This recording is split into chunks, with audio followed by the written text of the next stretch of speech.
Everyone, and welcome to our final round coverage here at the 2016 Memorial Championships presented by Discraft. I'm your host, Terry Miller, the Disc Golf Guy, and we have our leader card that is geared up and ready to go at this National Tour opener in the new season. Nate Sexton's in the lead by 1 stroke, and in just a few moments, we're teeing off right here on hole number 1 at Fountain Hills. Stay tuned. Step inside the Smashbox.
And Nate Sexton here with his Star Excalibur going for the green. Next up on the tee, Philo Brathwaite.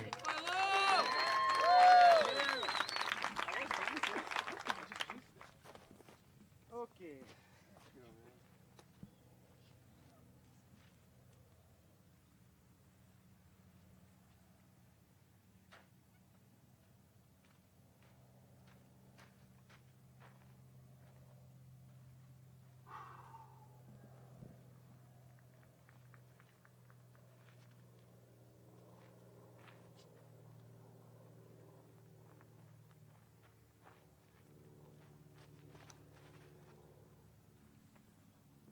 And Philo's looking for that to carry left. That is his blue Star Destroyer, and he's going to be looking on top of the hill at least at 35, maybe 40 feet from the pin, looking straight at the water. Next up on the tee, JohnE McCray.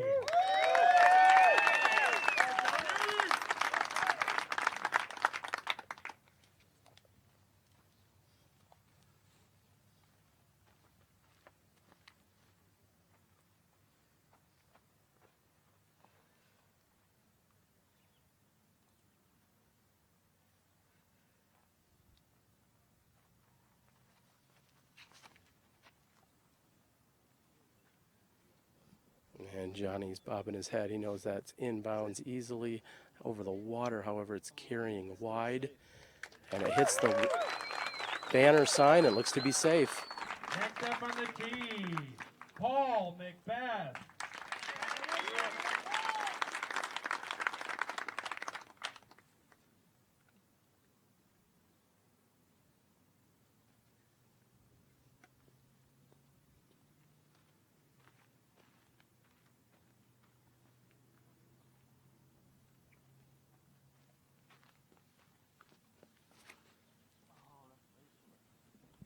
And Paul thinks it is short out of his hands. However,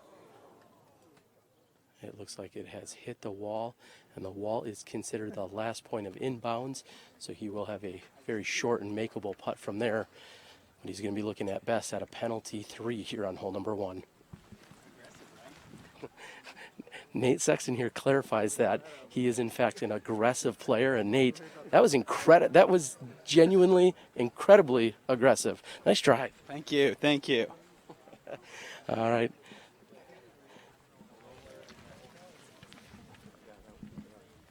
It was an accident. I was trying to play it safer than that, but I was so concerned with throwing it hard that it got to the pin. Nate throwing his Star Excalibur, the forehand here on the opening hole.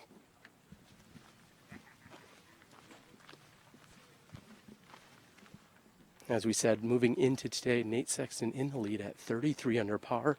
The other 3 competitors sitting just 1 stroke behind, all tied up at 32 under.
And Philo from 42 feet is just short.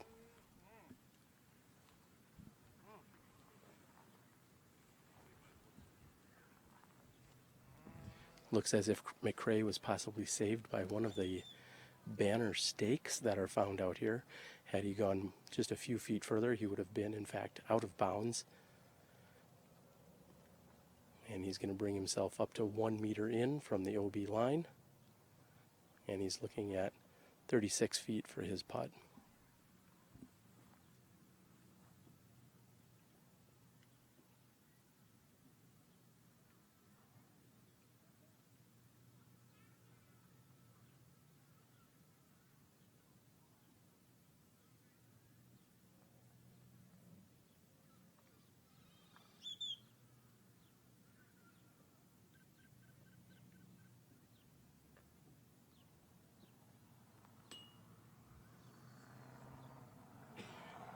And hitting off of the curb here. He stays in bounds, however, looking at a 3. This is Sexton for birdie 2.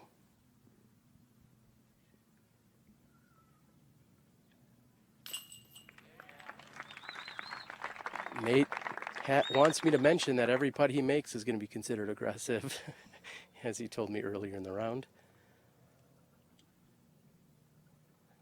Nate is going to extend his lead by at least 1 stroke over the entire leader card here.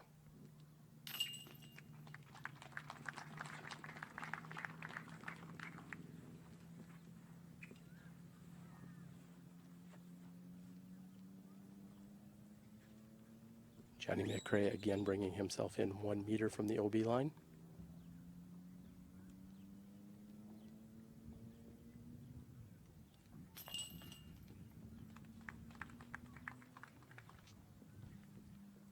Typically there's been a backup here on hole number 2. However, we are not going to be faced with that today. The final few cards were spaced out just with a few extra minutes.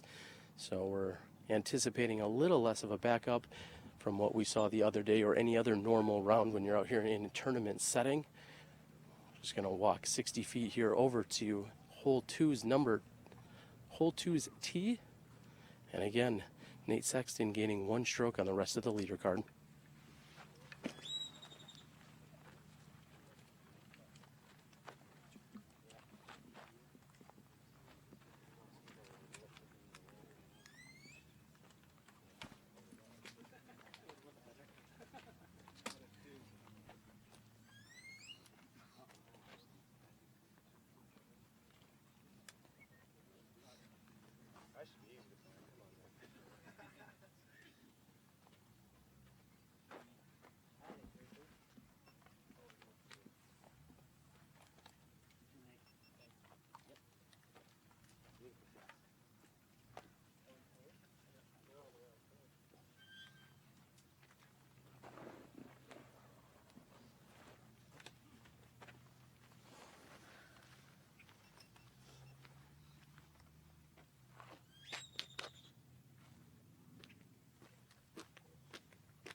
Too safe.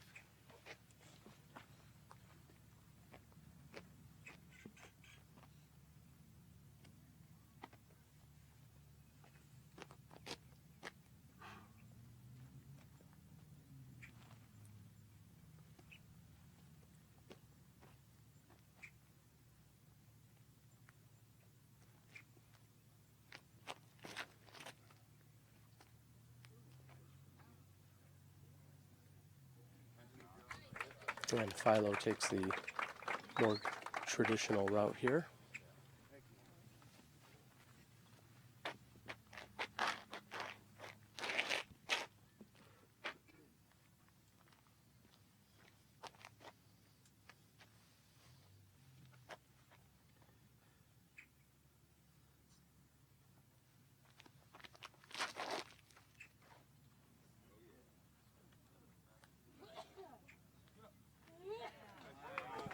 McCray flirting with the OB on the right-hand side, however, he is inbounds.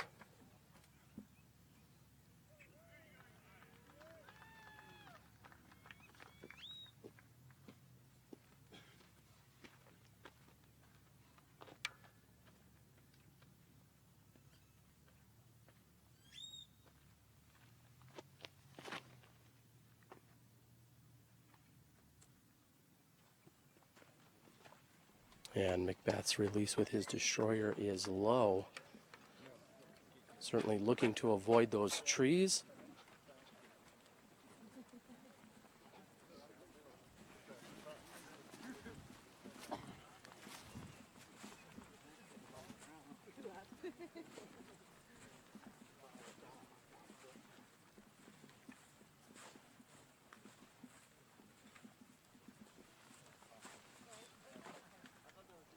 As we move down the fairway here of the first par 4, there's 2 of them featured on this course. We also notice that the temperatures here from the rest of the week have cooled down considerably. Many highs pushing in the high 80s and low 90s throughout the week. I believe at tee-off we were looking at 80 degrees. Much more comfortable out here at this gorgeous Fountain Hills facility.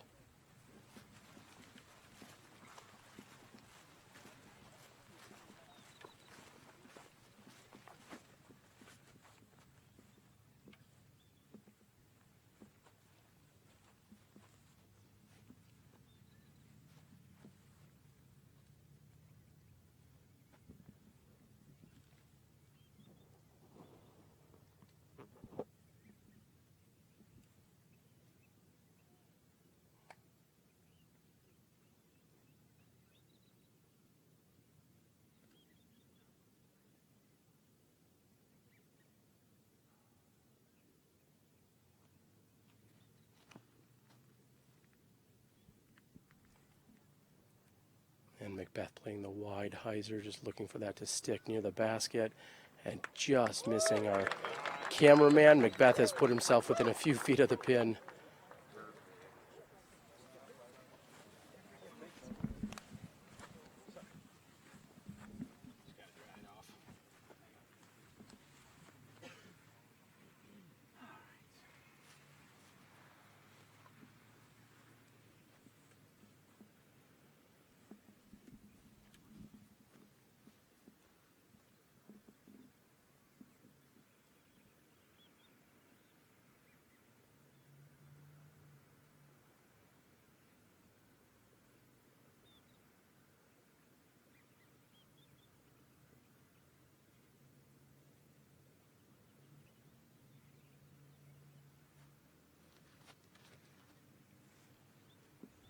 And Nate following up his second shot here with a forehand.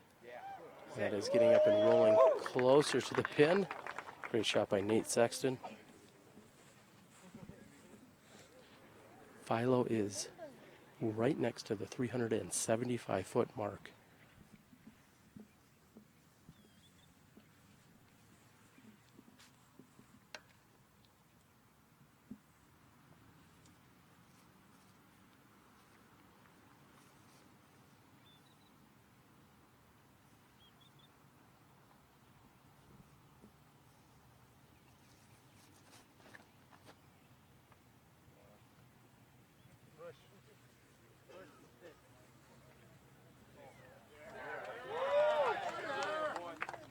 And as it rolls around the pin, Philo's going to be happy with that.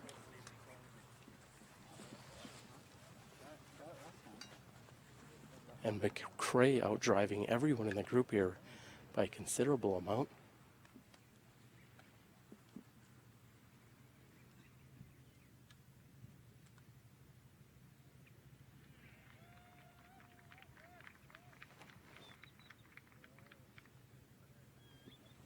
And McCray's got an angle that's heading toward the water, and it has jumped up and in, and he will be OB here on his second shot.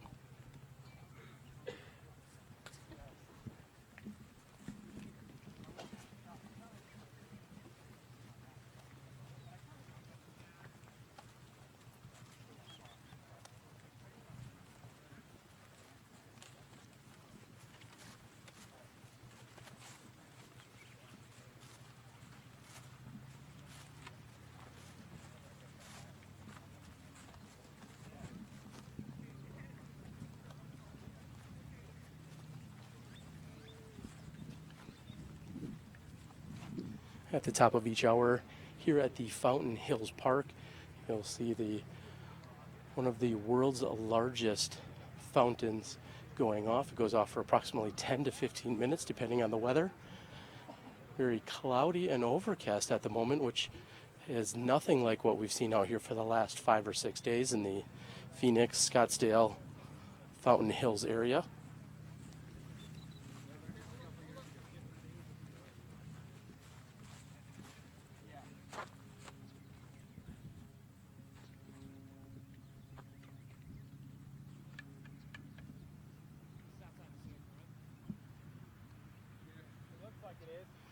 Johnny looking to get a spot from the rest of the group as to where he was last in bounds.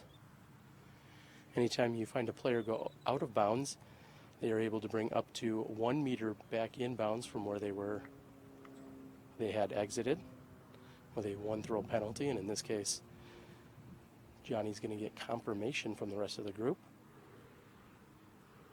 Not sure if we'll see a straddle or possibly a famous turbo putt from McCray.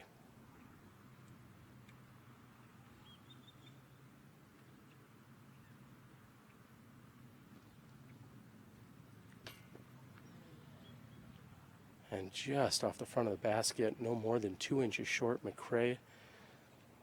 He's going to be taking a bogey 5 here on the second hole.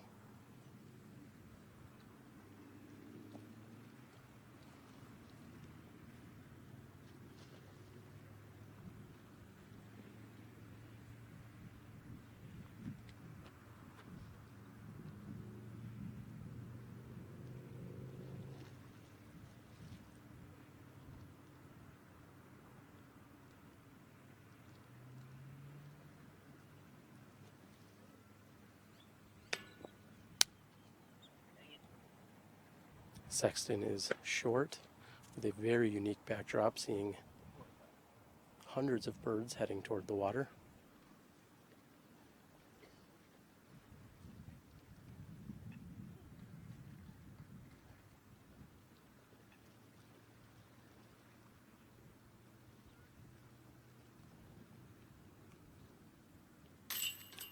And I've got to admit, that was one of the most odd things I've ever seen in disc golf, as the bird was creeping towards the basket there as McBeth was trying to put in for his birdie.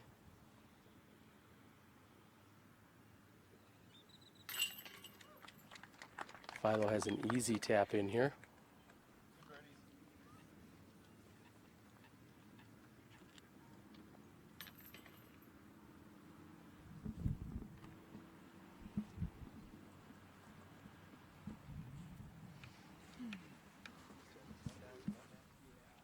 There you have it, ladies and gentlemen. We are through 2 holes here at the Fountain Hills course.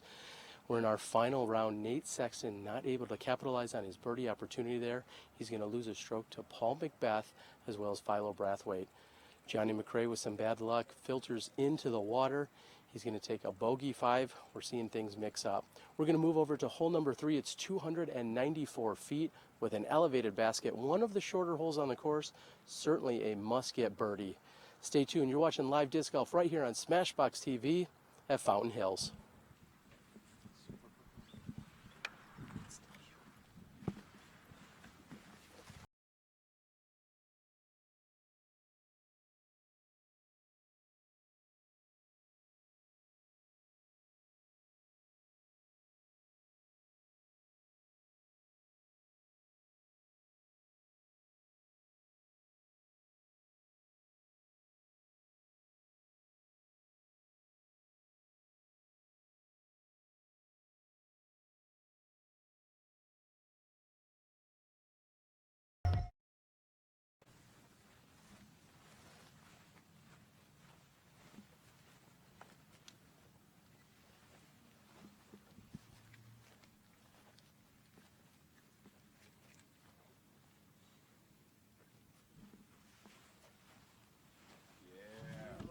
And Philo finds himself just a bit short here on this elevated basket.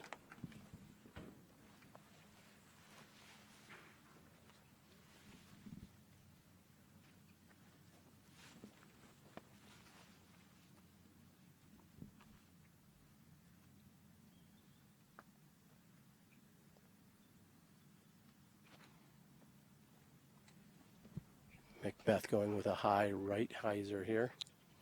Playing a skip. He's going to find himself within 25 feet of the pin.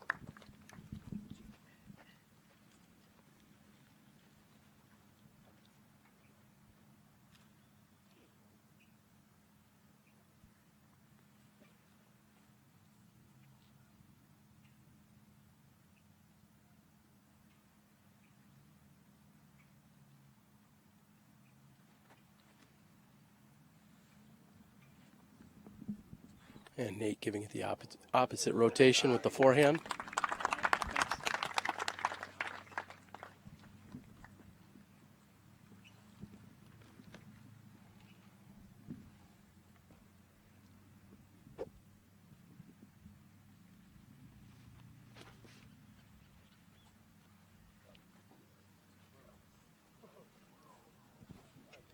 And after a very sharp skip, McCray will find himself left side of the pin.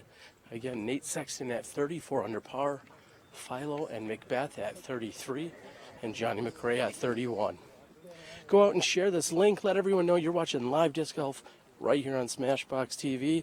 We'd like to see you take pictures of the live disc golf party that you're hosting. Make sure you tag us and send them in on Instagram, Twitter, and Facebook.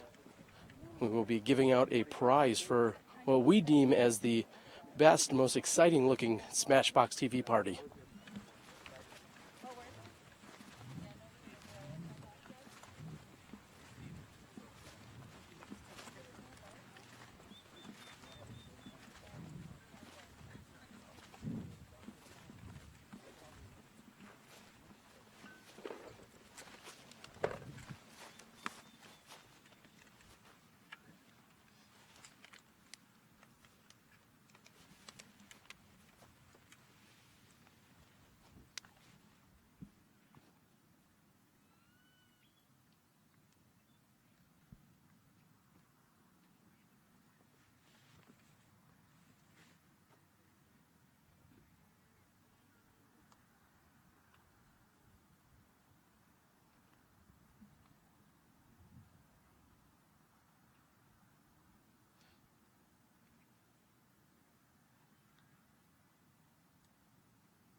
And with his delicate touch on a light left to right wind, we see Philo Brathwaite is good from outside of 38 feet.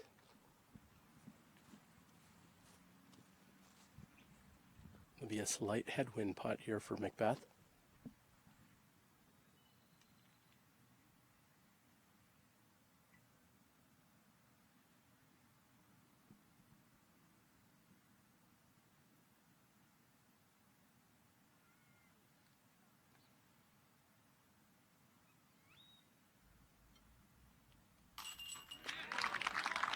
And McBeth converts here.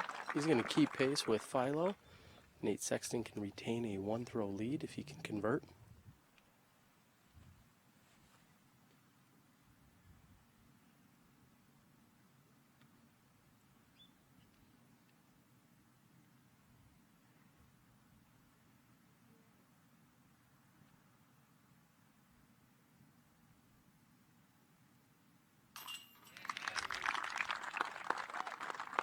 And JohnE McCray is left with less than 15 feet here to complete the star frame.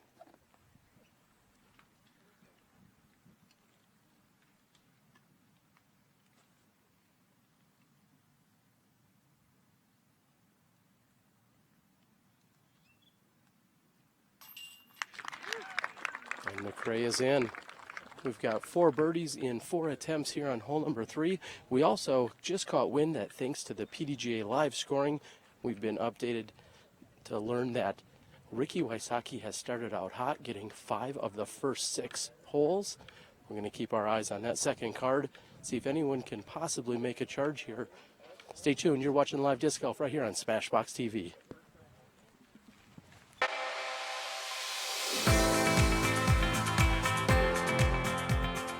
For me, it's time with my friends. For me, it's a walk in the park. For me, it's my job. For me, it's fun.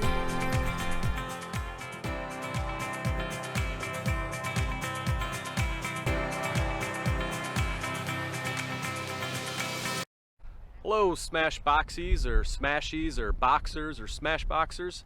My name's Dana and we're here at hole 4, Fountain Hills. It's about 460 feet downhill. It plays a little shorter. The right-handers are going to want to swing a big hyzer out over the road and have it check in. That's the best way as a right-hander to get the birdie too, and this is a very birdieable hole. So let's see what Paul Oman can do for us here.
And McBeth taking it higher and wider than we just saw from Philo Brathwaite.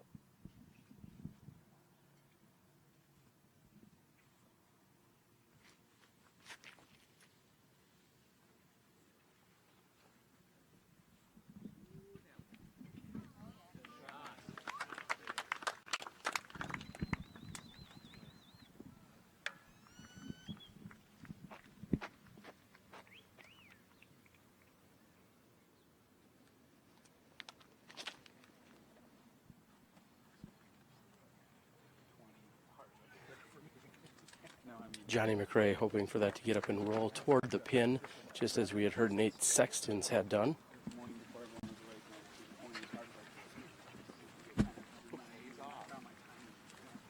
And we are hearing that that got a good roll as well.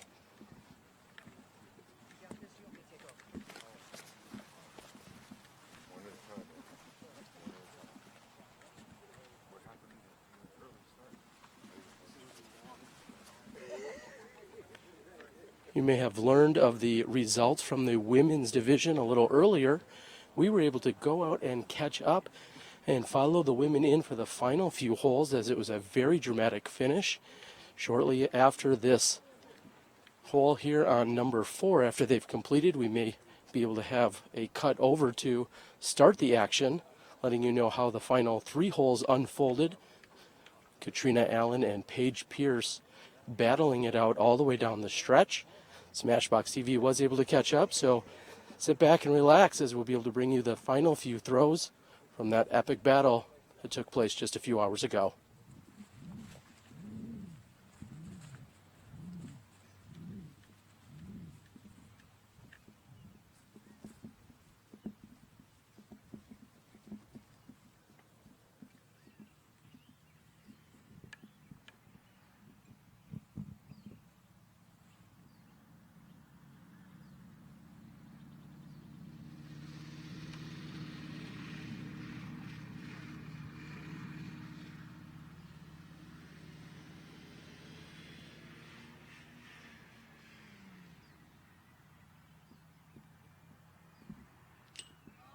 And with a low ceiling, McBeth is on line, however, it is short.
And from the circle's edge, JohnE McCray strikes with a birdie here on hole number 4.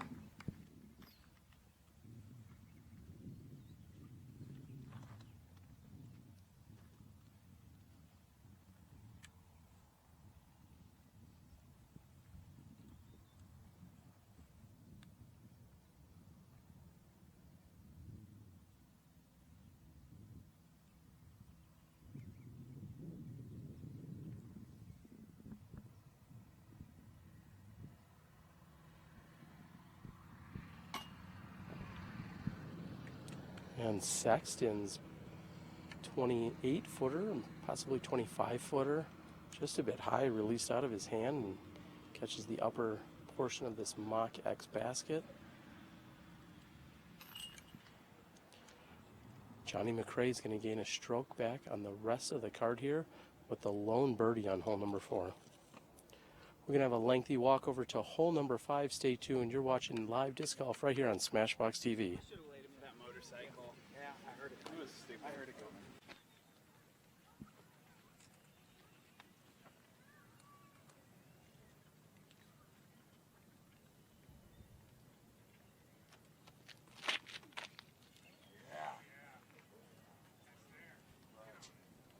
And welcome here to hole number 16, where we have Jennifer Allen on the tee. We've caught up with the leader card here with Katrina Allen at -12, Paige Pierce at -11, Jennifer Allen at +3, and Sarah Holcomb at +10.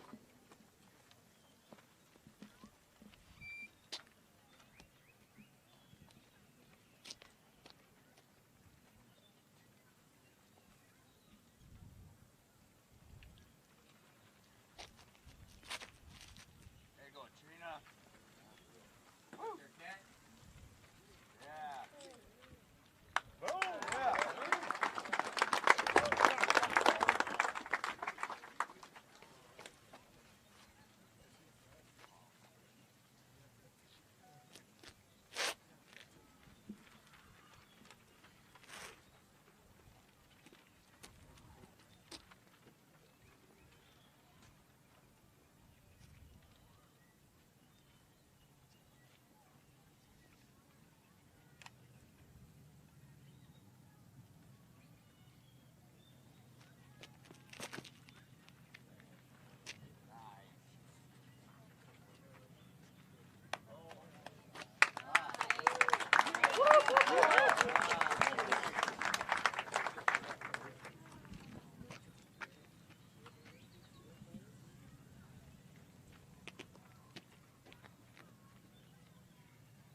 And we're coming down the stretch here, ladies and gentlemen. 16, 17, and 18.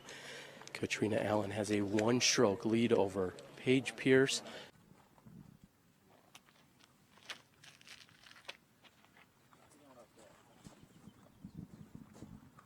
Sit.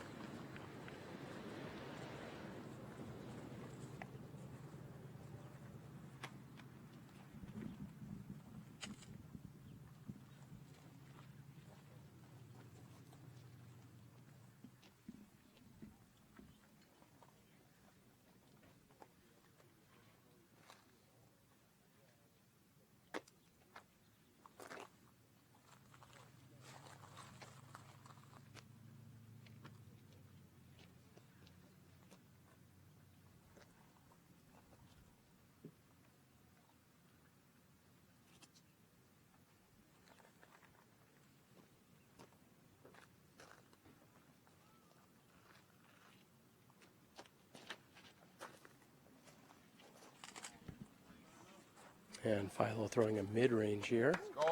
Looks like a great shot. McBeth has a star mid-range.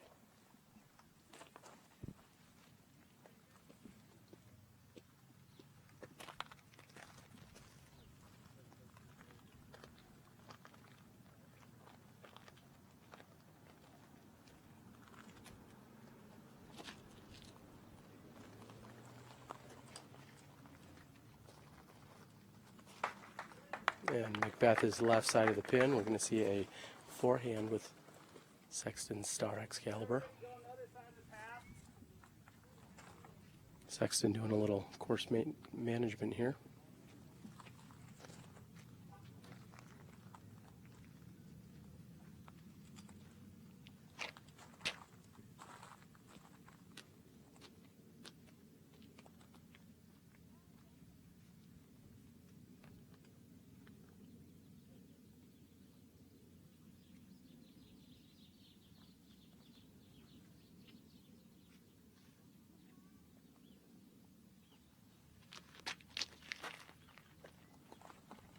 And Sexton going with a huge forehand shot off of the top of the building.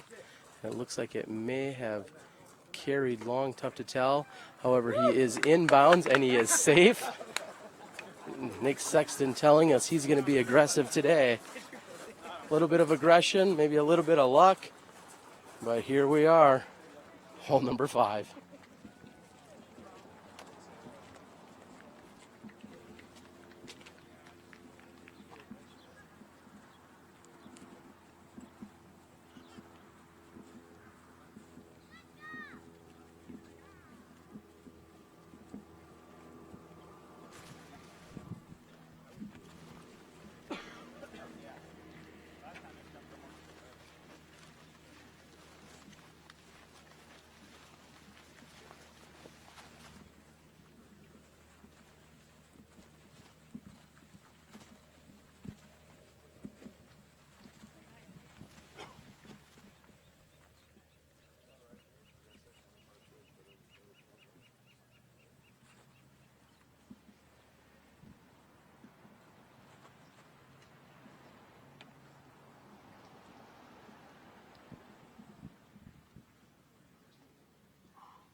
And McCray's attempt from just inside the circle's edge is high.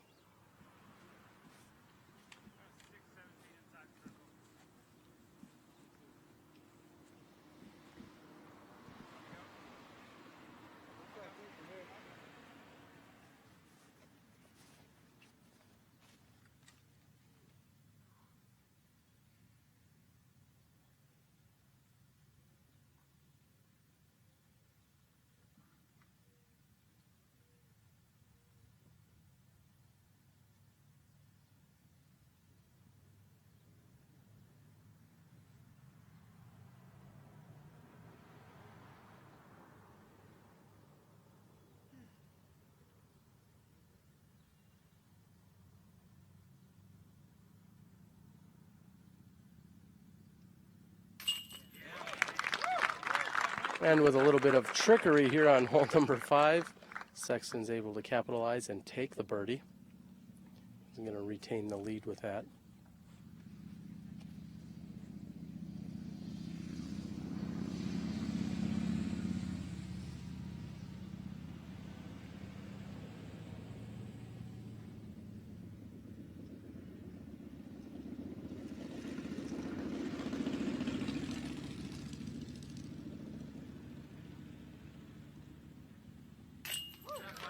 An amazing concentration there by Philo. There were 2 spectators directly behind the basket making some light movements while trying to adjust their phone. Again, solid concentration there by Philo.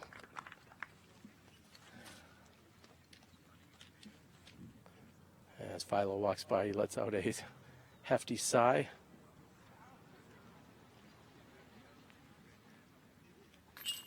And Johnny will tap in for the sole par here on hole number 5. We've got a short walk over to 6. Stay tuned. You're watching live disc golf right here on SmashBoxxTV.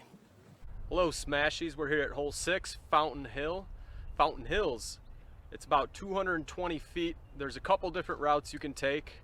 The righty hyzer is the preferred shot for me, but what I have to do is make sure I don't land it on the hill on the right, because if you land it on the hill, odds are you're going to walk up there and you're going to see your disc out in the middle of the road. The left-handed throwers or the forehand throwers do have a lefty spike hyzer, or if you're Michael Johansson or something and like to throw through trees or whatnot, you can go right up the gut, but I don't imagine a lot of people will be doing that, so let's see what the hyzer does.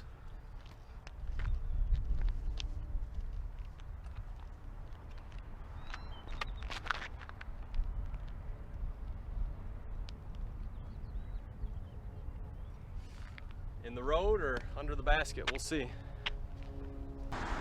We're here at hole 6 near the basket. I'm looking for my disc. Do you see it anywhere? In the road. Rats.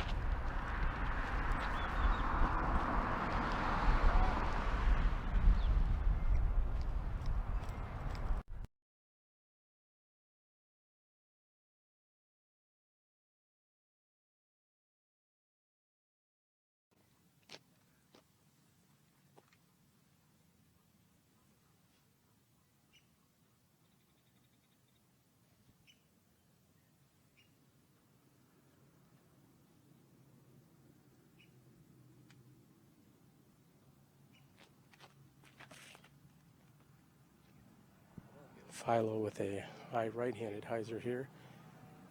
Looks as if that has hit the hillside and rolled OB.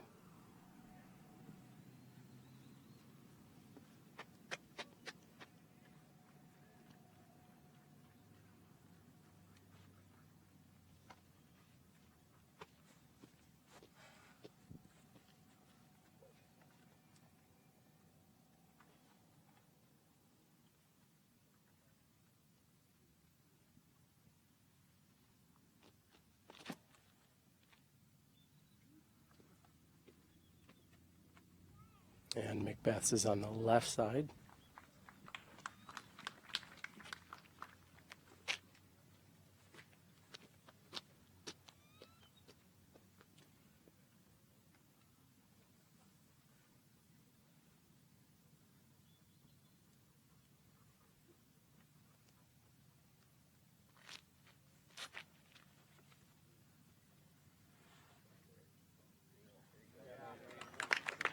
Nate's Firebird, it looks nicely up there on top of the hill.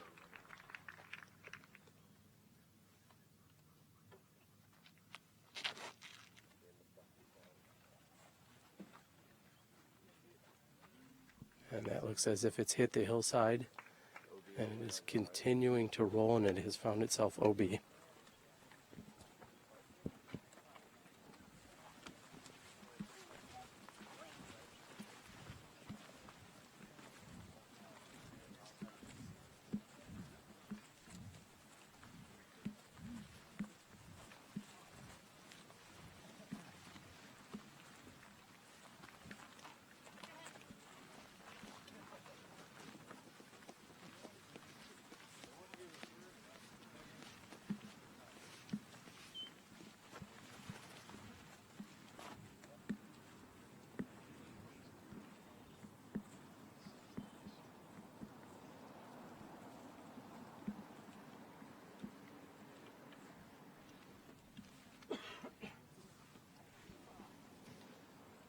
And JohnE McCray, as he's moving down the hill, actually had lost his footing there for a moment.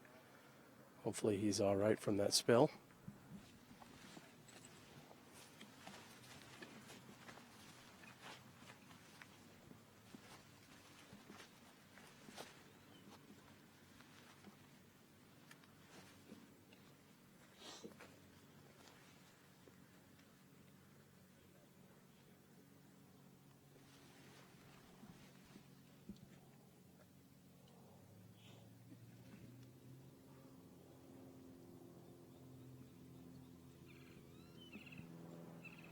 And of course, our partners over at the PDGA are doing their best to give you as many live scores as they can on multiple chords. You can find them on pdgalive.com.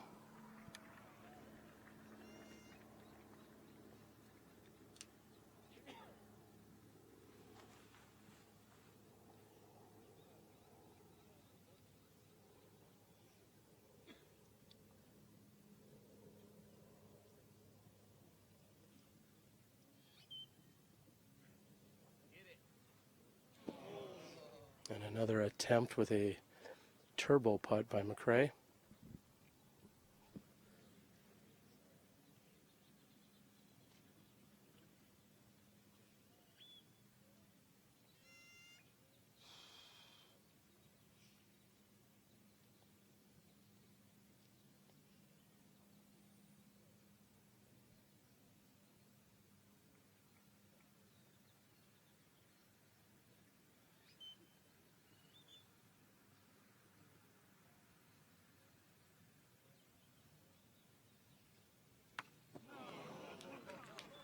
And with the addition of these new trees and branches from the last few years, that one prevented it from finding the basket.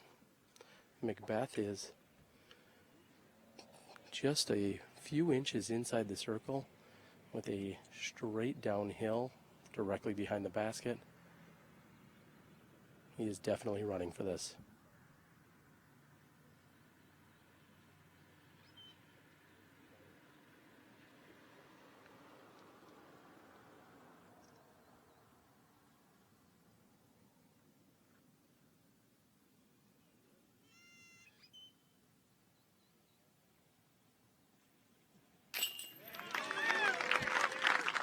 And the gallery approves as McBeth takes the birdie here on 6. Sexton will be putting last as he is just 5 feet from the pin.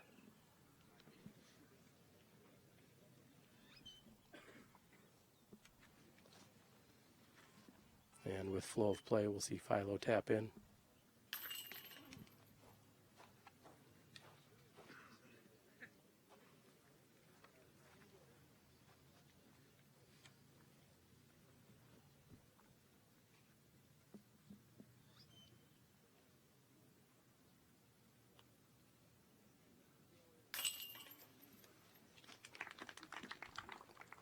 Both Philo and JohnE McCray will give 2 strokes over to Nate Sexton and Paul McBeth. Nate having Paul still by a 1-stroke deficit, or advantage, I should say. We're going to move over to the shortest hole found out here at the Fountain Course. This is hole number 7. We'll be back in just a few moments. We got hole number 7 here. I'm Paul Oman out at Fountain Hills. It's a very deceiving short shot from the tee pad. As you can see, the basket's placed on a peninsula. Right in front of the peninsula is a nice little finger grove of water that you'd like to stay away from here. I'm going to try a nice controlled hyzer putter shot under the tree and try and nestle it under the basket. Keep it away from the water.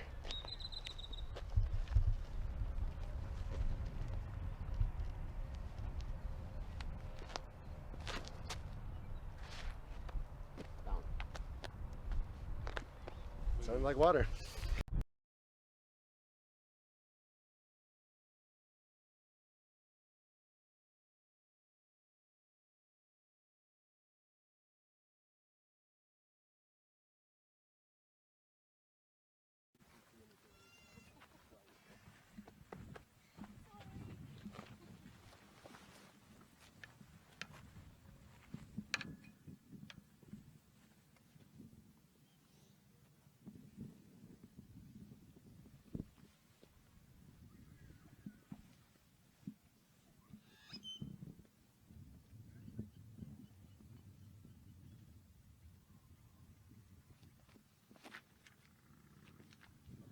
McBeth throwing his Nova, and he's happy with that.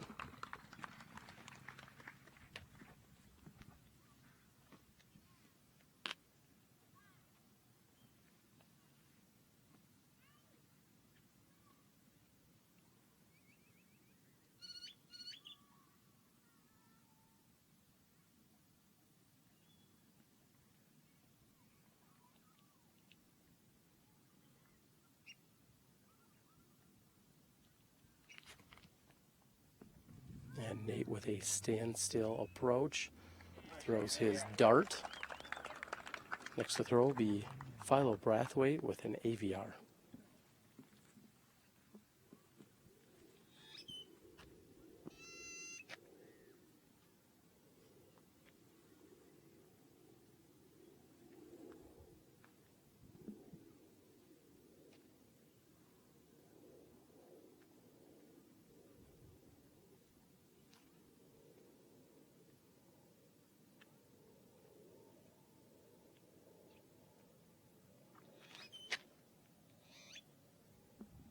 Philo also with a standstill throw here.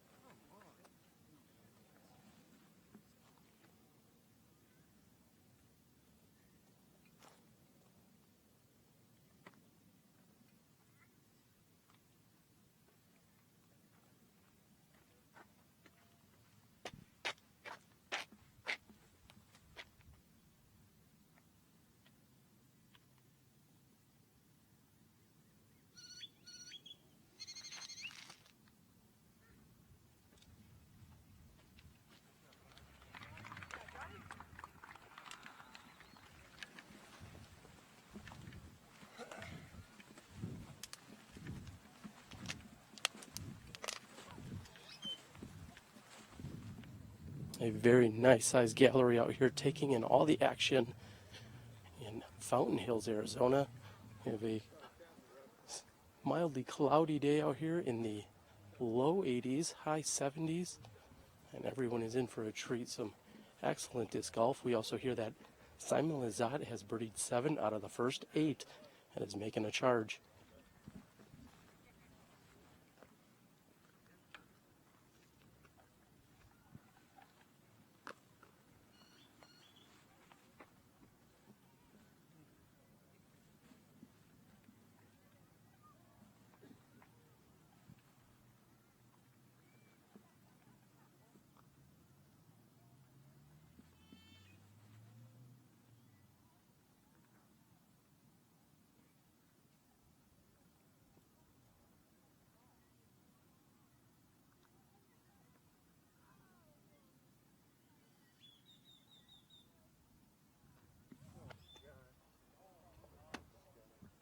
And Philo knew instantly out of his hand that he had not released with the angle he was looking for. JohnE McCray is going to wait for Philo to determine where he's at.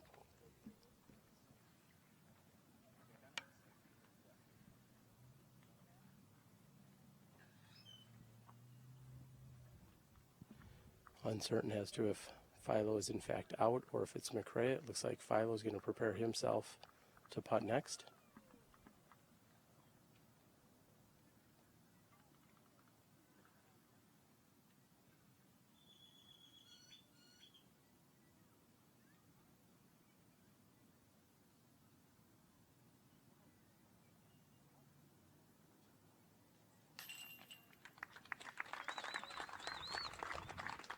And the gallery likes it, although Philo is certainly frustrated with his miscue here on 7.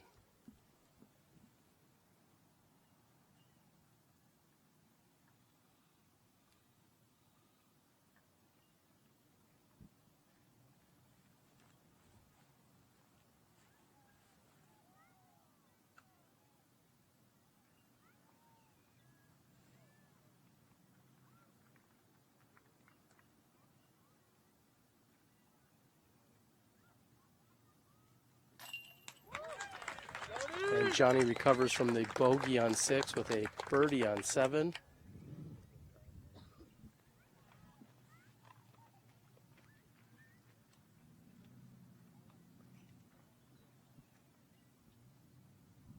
Nate Sexton is no more than 8 feet from the pin. McBeth looking at 12 to 15. And Sexton will be tapping in. As he does that, we'd like to thank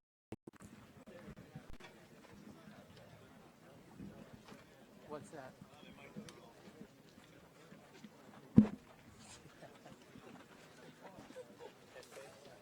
Any idea for sale? No.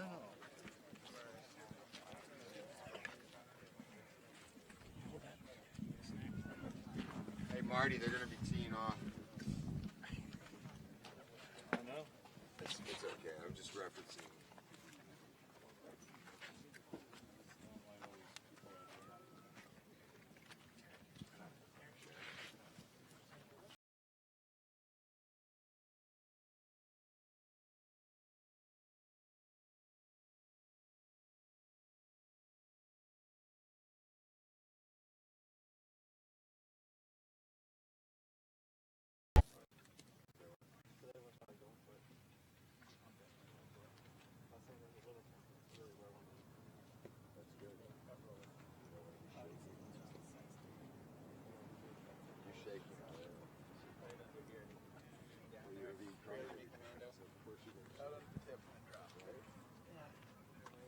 What happened last night? Everything okay?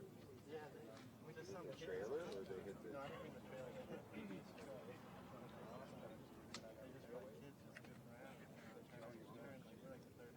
They weren't even broken. Once you get over the street, you're going far. I probably have been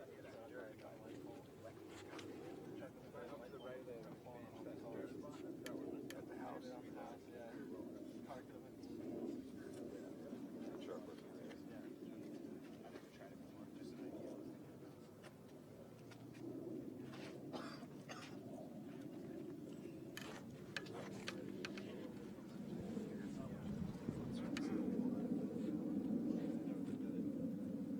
I got some 160. I don't know. Let them go.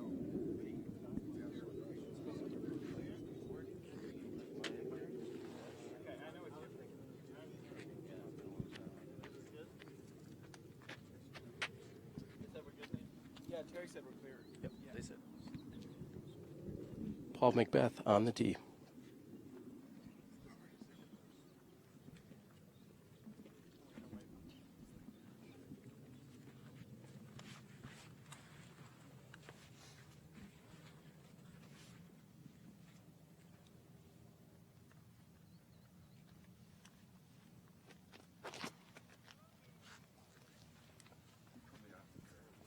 And McBeth going with a huge hyzer shot. Gets over the hillside.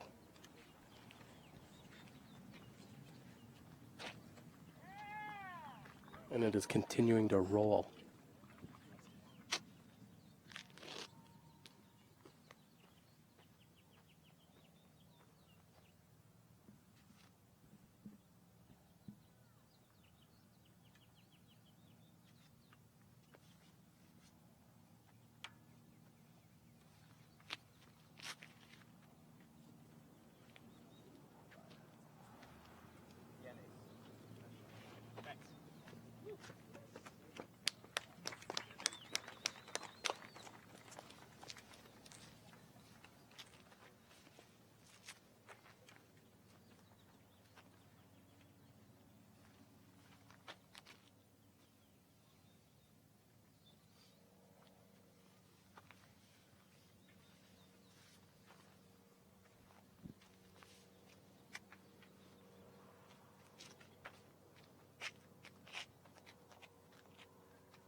And JohnE McCray with a nice flex shot that's going to end up just off left of center for him.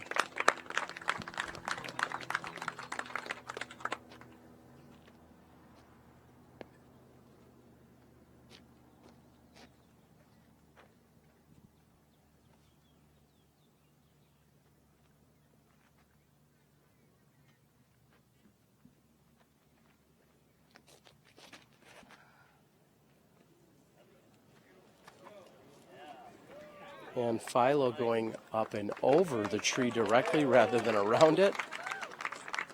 Some very big crushes here on hole number 8.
And Sexton just a bit light on that approach. He finds himself on the peninsula. However, he did need a little bit more power there.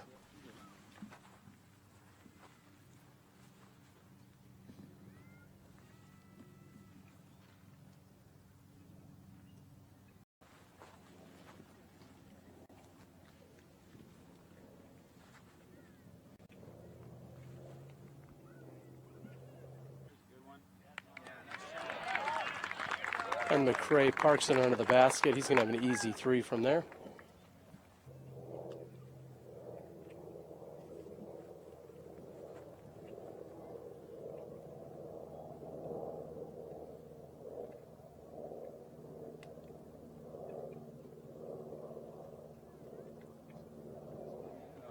And Philo has just the right amount of touch. And a large roar for him. McBeth will be going with a long jump putt here. It looks like it may be a standard approach with his Nova.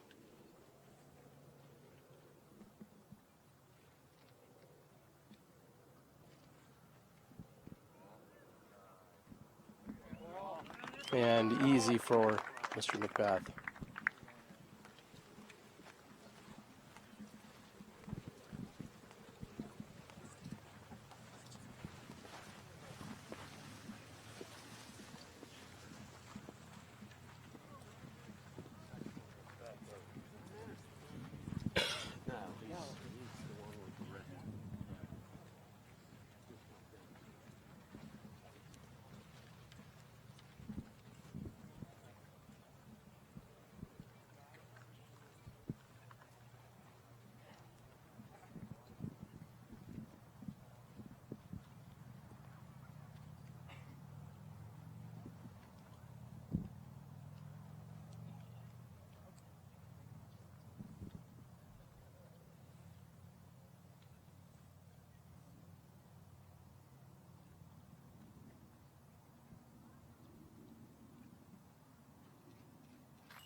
Sexton still gets the birdie 3.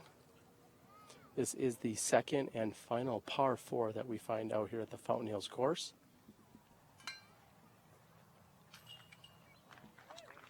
McBeth taps in, and we should see the same from both Philo and JohnE McCray.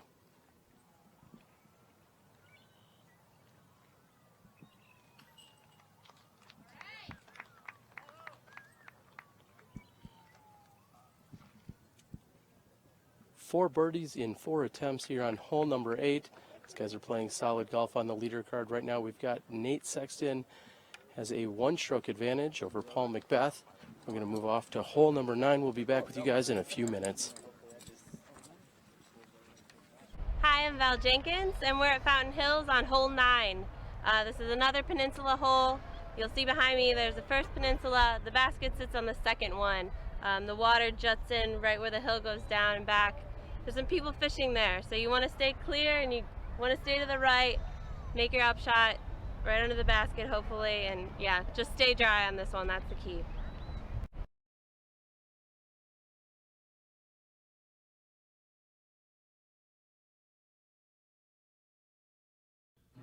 This is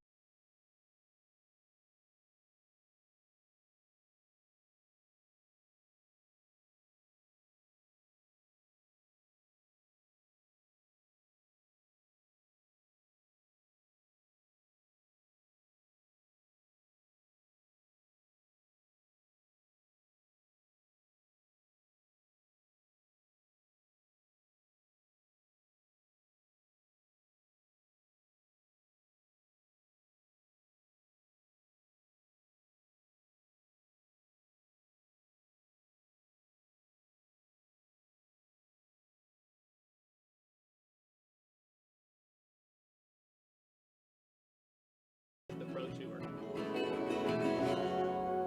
how's that cheese? Oh, this is gonna be good.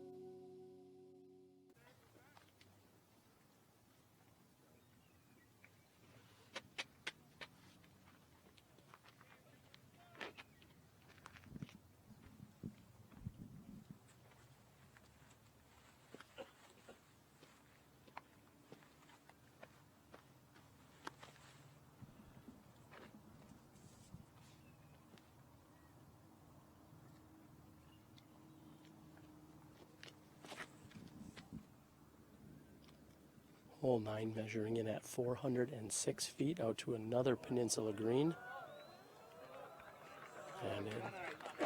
And it has just barely made it inbounds for McBeth.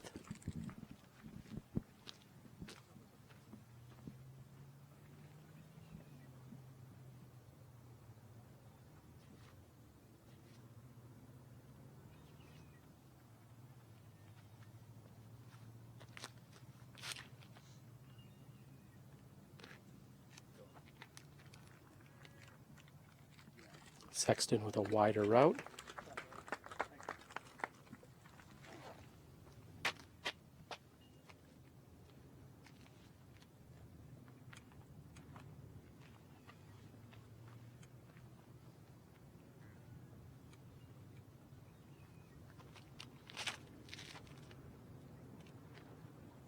And JohnE McCray looking to get very aggressive here with this drive. And it is inbounds and next to the basket. JohnE McCray looking to pick up a stroke, and Philo does nothing but shrug. Very impressive.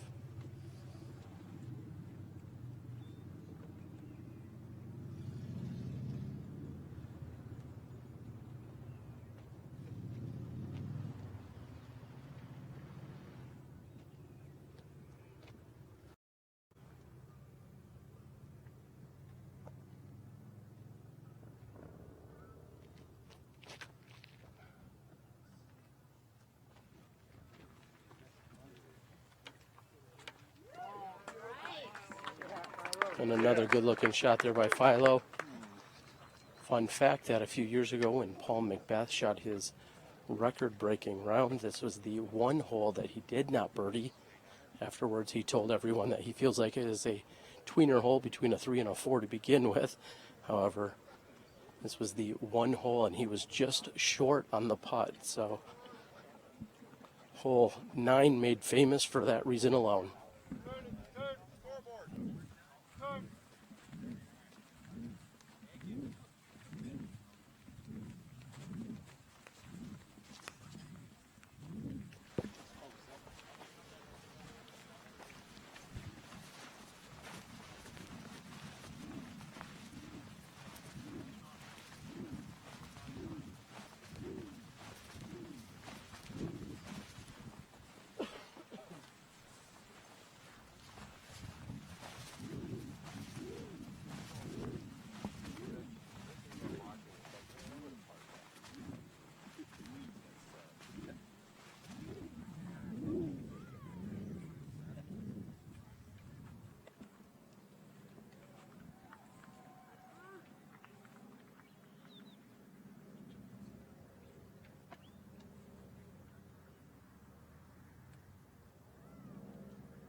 And Sexton with an approach short of the basket perched here on this peninsula green.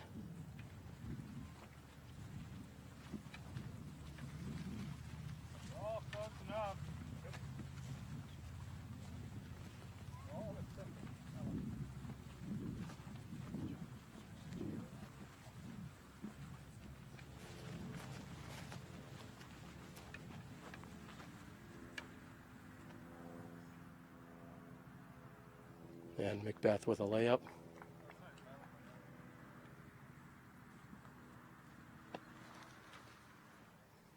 Philo doing the same.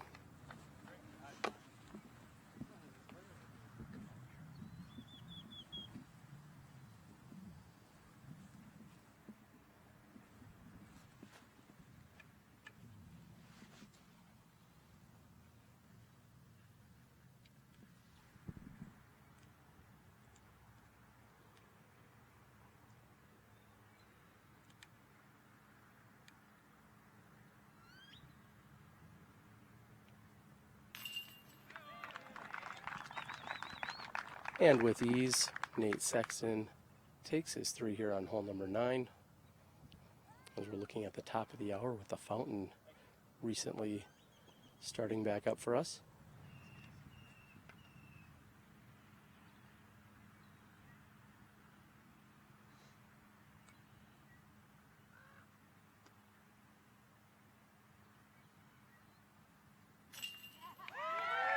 And the gallery erupts as McCray is going to take the sole birdie here on hole number 9. Amazing shot there by JohnE McCray.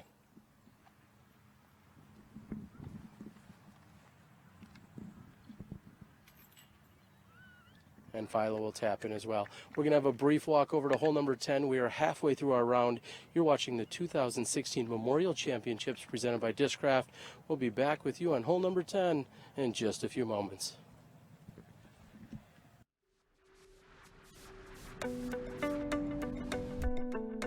We were all on the tee pad hoping to 3 it. The wind was ripping.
And the gallery likes the shot of JohnE McCray here on the tee.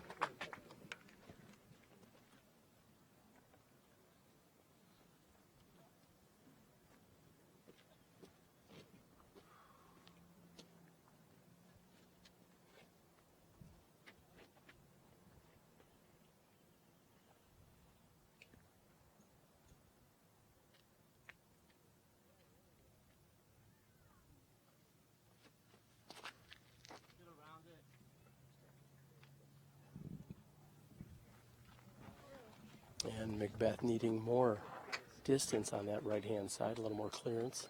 Gets caught up by the tree. He's got 35 feet.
And Philo looks to have a great release here. He did hit a tree there near the green. We'll see what kind of obstruction any of these competitors have. This being a very well protected basket.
And Sexton from just outside the circle. He capitalizes here on his birdie putt. He's going to maintain at least a one-stroke lead on McBeth. McBeth is going to need this to stay just one back.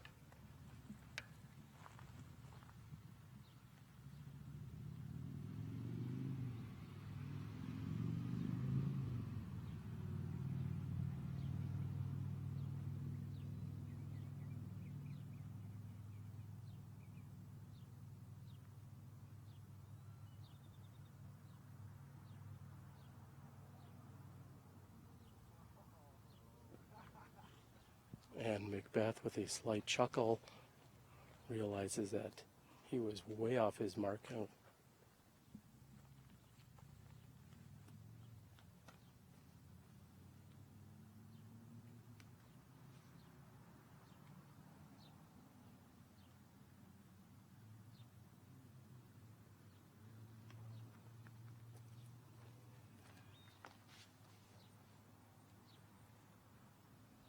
And JohnE McCray steps away from his lie. I believe he may have seen a distraction off in the distance behind him in the basket.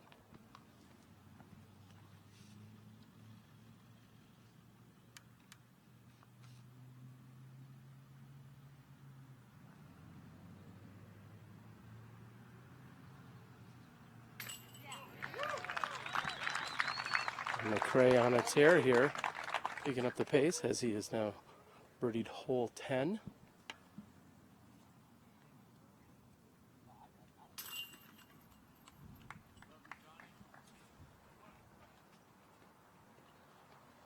Philo and McBeth taking the pars. Sexton and JohnE McCray taking birdies. Paul McBeth now trails by 2 strokes with just 8 holes to play. All right, here we are at hole 11. It's 394 feet.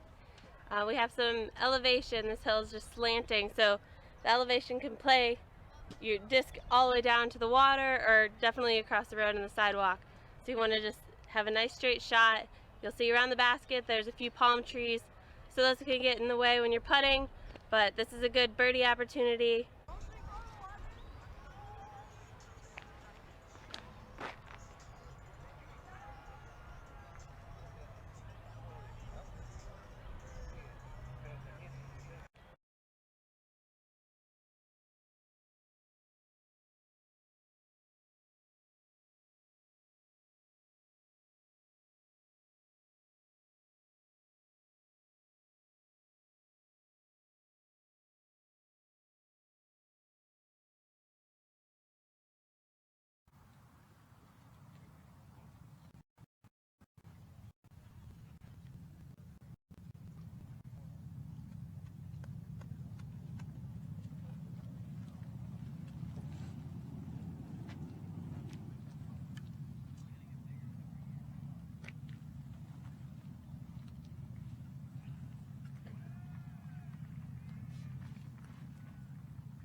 And JohnE McCray's shot hits a spectator on a right-hand side.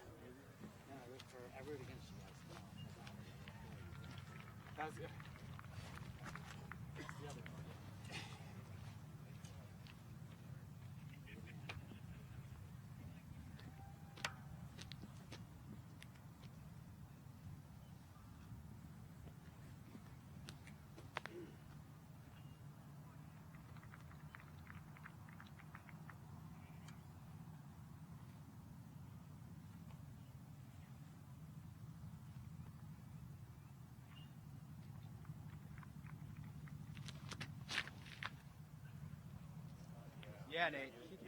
And Sexton's Star Excalibur comes up short. He gets a low 5 from Paul McBeth. JohnE McCray says, good shot, good shot. This is McBeth.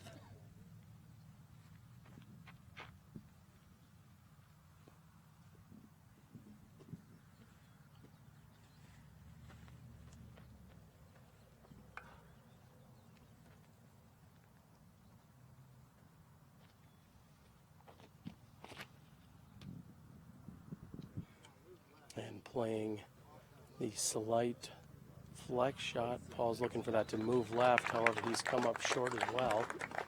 He may have that right tree to contend with in his putting stroke.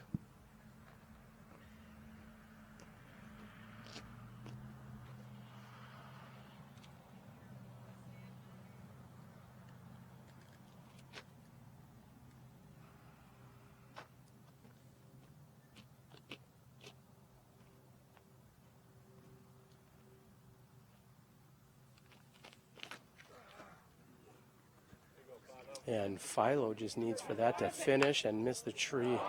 And the one thing he needed to get past, unfortunately, he catches the tree on that right-hand side. Otherwise, that was heading directly toward the pin.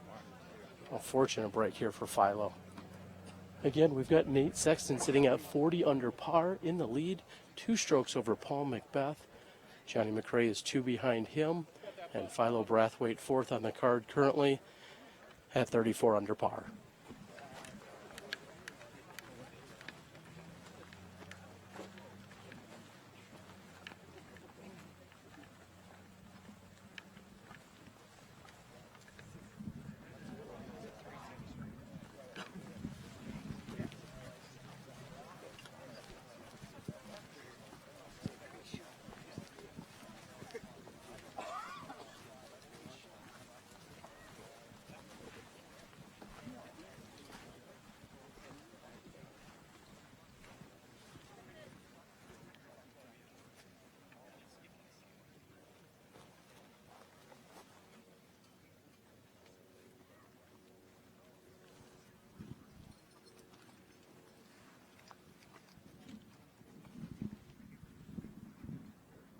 And it's been confirmed that the hitting a spectator is in fact what kept JohnE McCray in bounds here.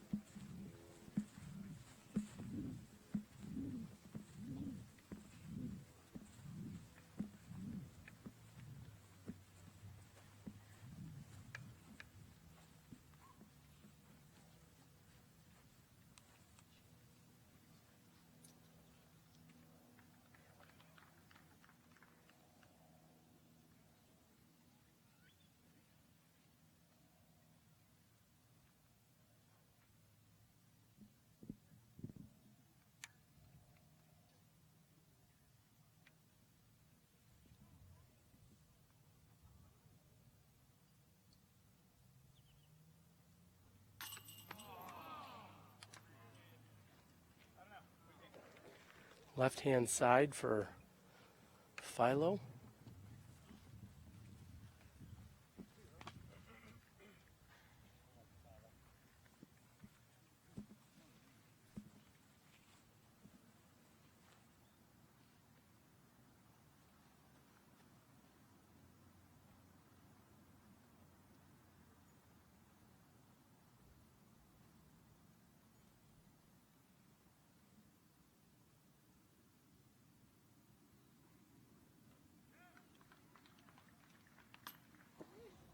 And just as the gallery started to clap, Nate Sexton was in his putting stroke. However, he was just high and on the right side.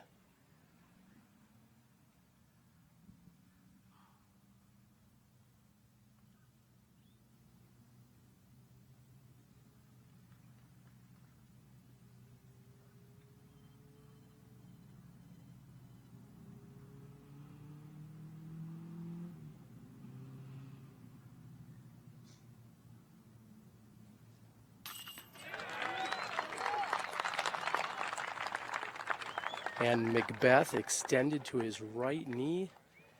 He's able to convert here on the birdie for hole number 11.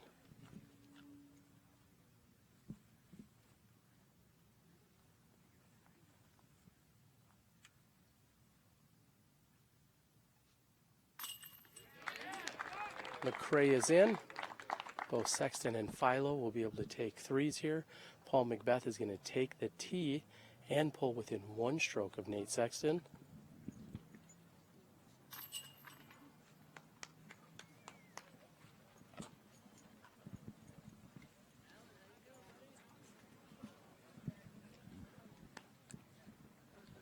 Philo will tap in on 11. We're going to have a short walk up to the tee of number 12. We'll be back in just a few moments after a word from our sponsors as you're watching the 2016 Memorial Championships presented by Discraft.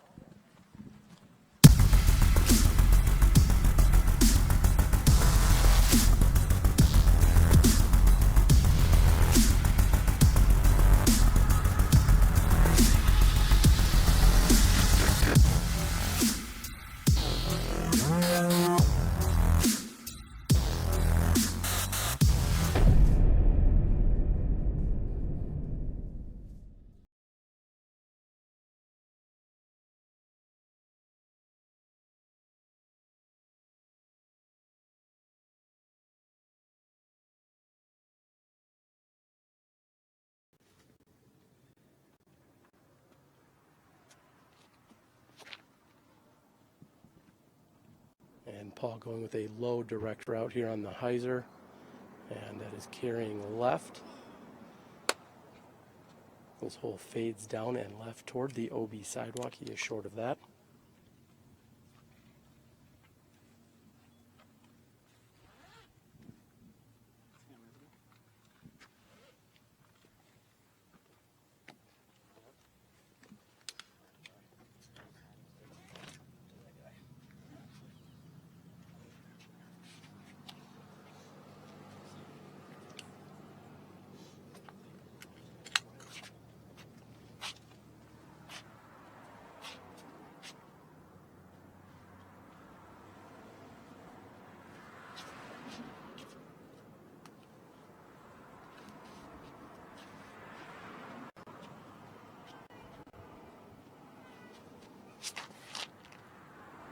And with a very different approach, we see JohnE McCray going with a spike, and it sits down right next to the basket. Great shot by JohnE McCray.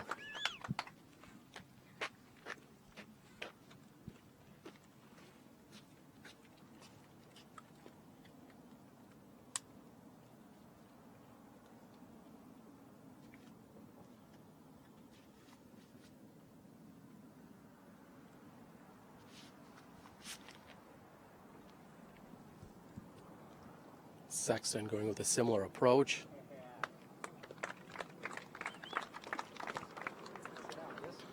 Looks like Philo Brathwaite has a mid-range of sorts in his hands.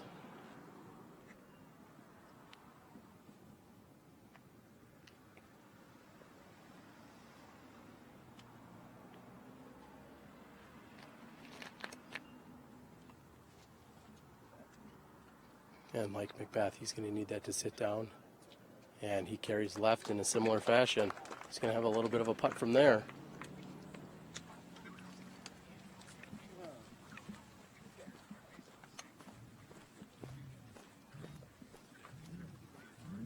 Turn the leaderboard. Leaderboard. Spin it once in a while. Yeah, there you go. Scores are on PDGA Live. You have to have data for that.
And McBeth has momentarily tied it up here at 40 under par.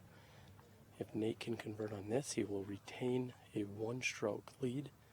But for the moment, they're tied at 40 under par.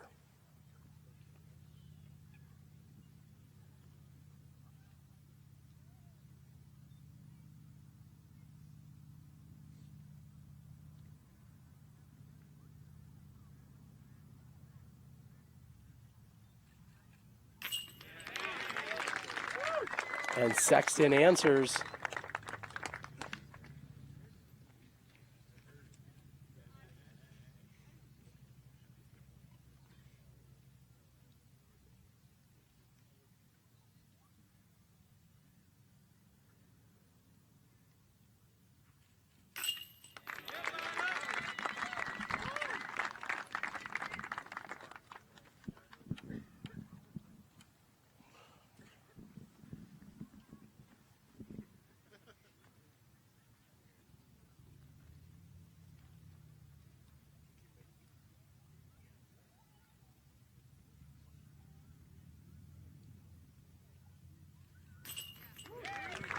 And Johnny's in. We are 2/3 of the way through this final round here at the 2016 Memorial Championships. Nate Sexton answers the birdie call that Paul McBeth has put out, and Paul is down just one stroke. And the races of the two of them.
Sexton is parked.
And Philo giving it a run here on this elevated basket.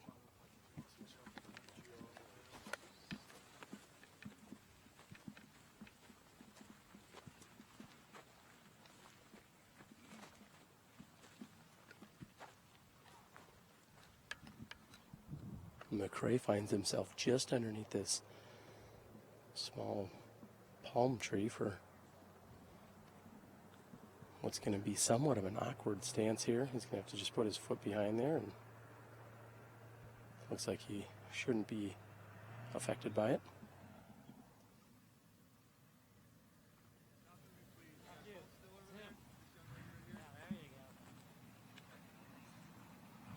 And McCray directing again some traffic in his line of sight behind the basket.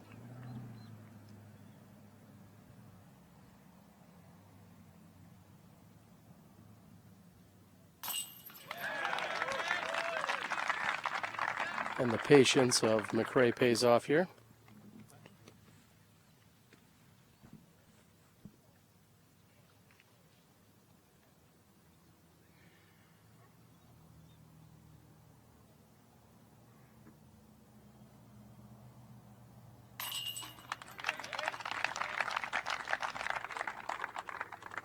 Nate Sexton maintaining his lead. Philo here needs to wrap up to get the par. He will be losing at least one stroke to his other 3 card mates.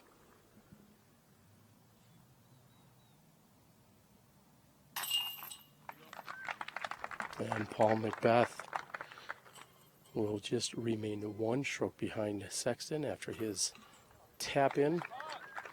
And we're through 13 holes.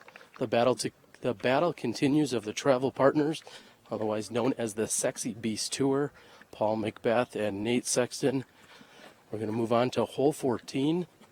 You're watching live disc golf right here on SmashBoxxTV.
Well, wherever you were just standing, I think they're good. Just pass that sign. Just gonna pass that sign.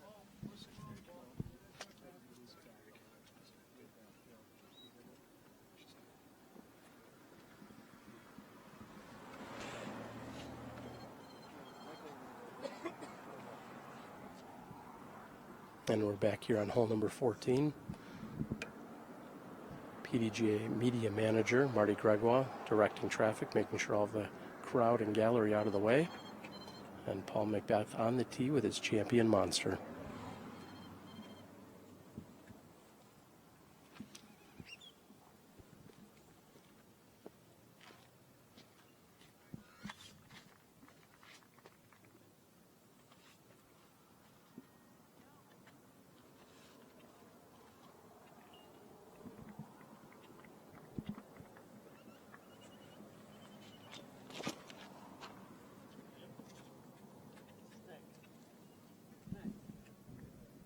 Yeah. And as the dirt kicks up, Paul knows he's going to have a close but possibly obstructed putt from there.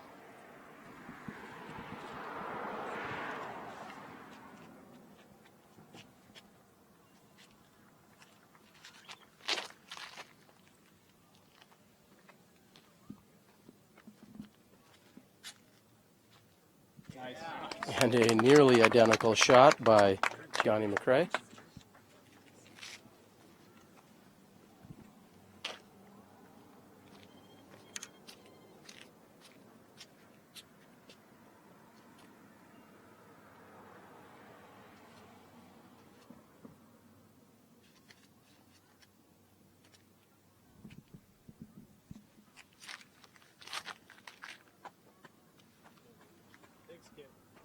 And Sexton's shot is hanging out wide right. His S-line PD.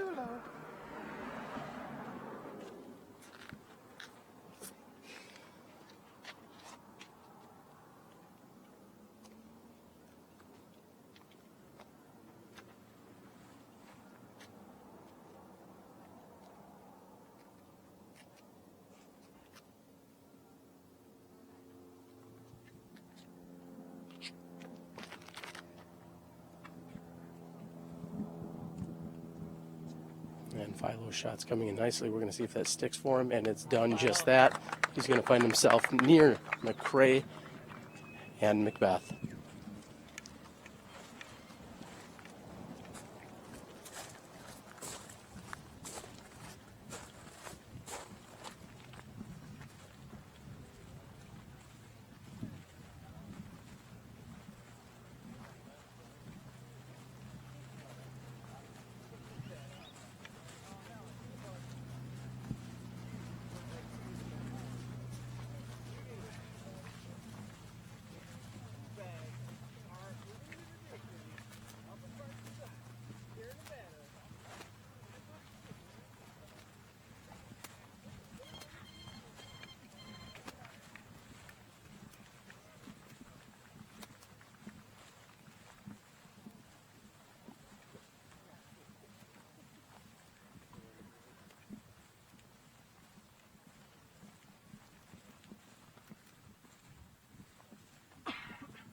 And we're watching the tee shots here on hole number 17. Microphone check.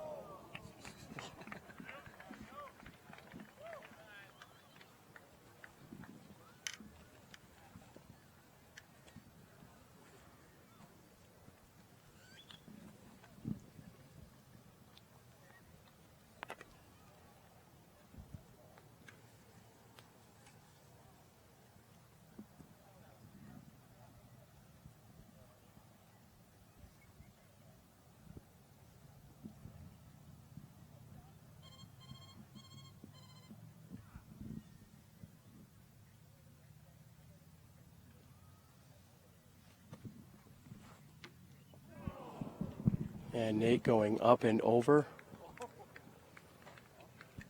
If I miss that, it makes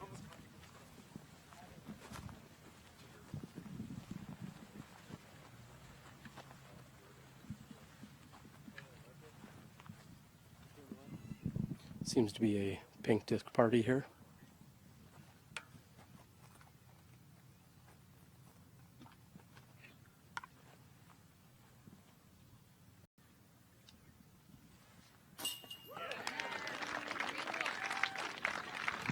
And JohnE McCray again.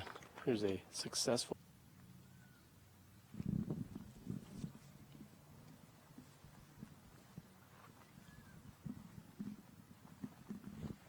turbo putt. And a somewhat awkward stance there for Philo.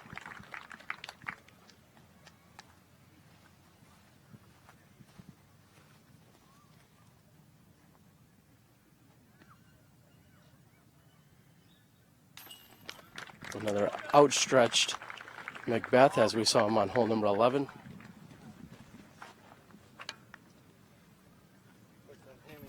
And a tap in here for Nate Sexton, who's going to relinquish the lead.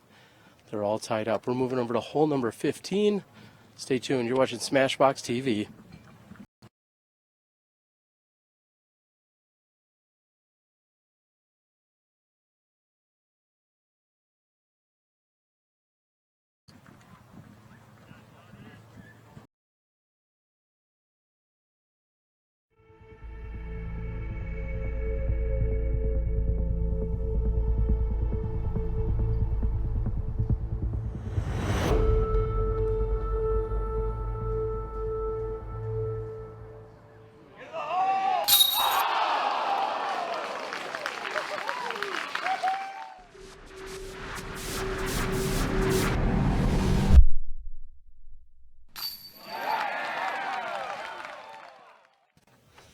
Philo, 2. I had a 2. Ball, 2.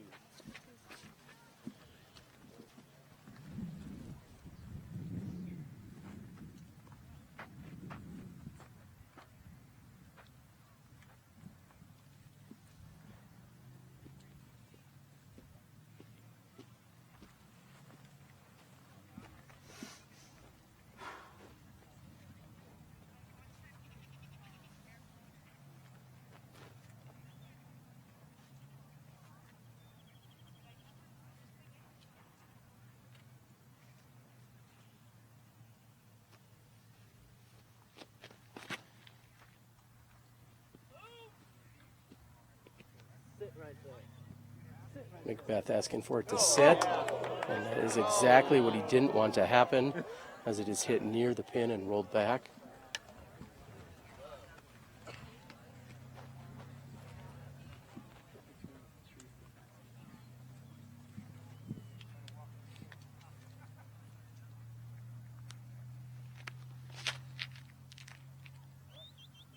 And McCray going with a big flex shot. He's going to need a little more distance on that for it to pan out. He's in that lower area looking up at the pin.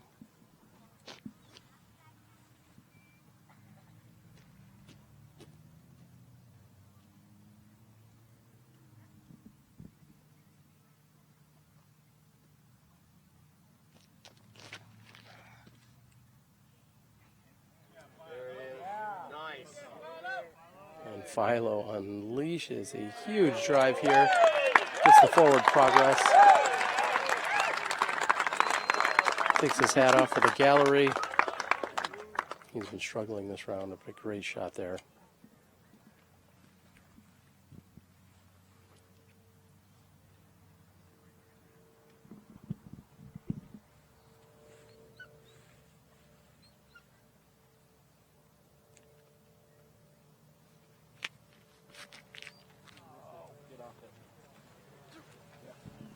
And he's able to get past the tree and carry forward. Nate not necessarily pleased with the release, however, it ultimately had a good result for him. It is coming down to the final few holes. If you are not sitting on the edge of your seat, I'm not sure you're a fan of disc golf. This is incredible action taking place here at the 2016 Memorial Championships presented by Discraft.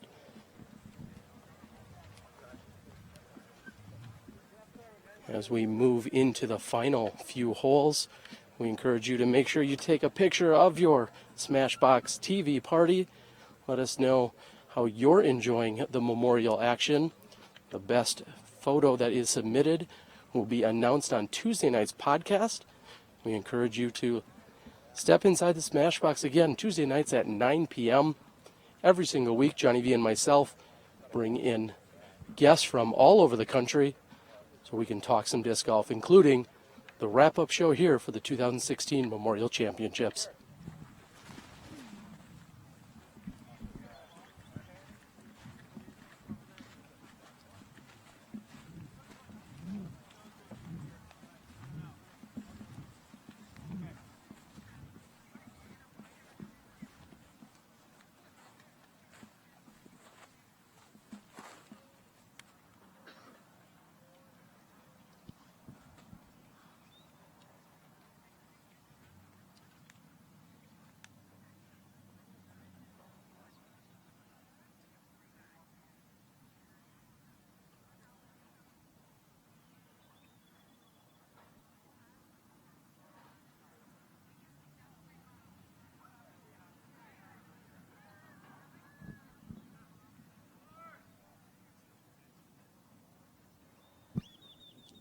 McBeth from 55.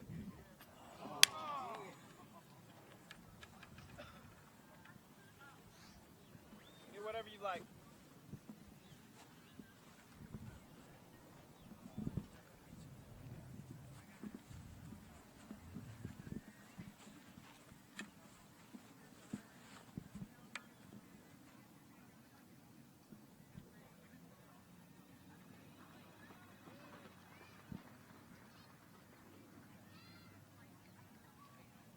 Another turbo by JohnE McCray. Catches one of the guardian trees.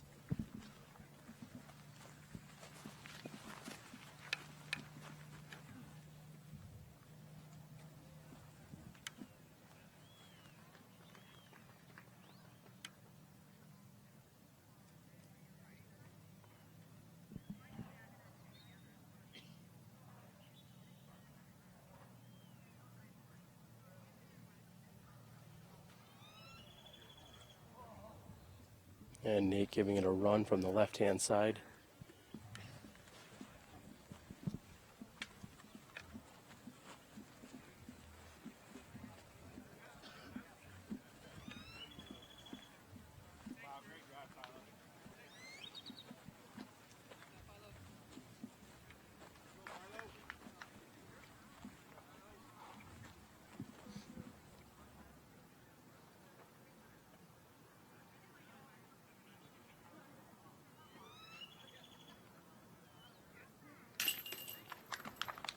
And McBeth is in from 18 feet.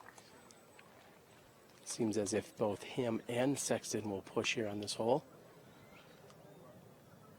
Philo, however, set up right next to the basket for a 2.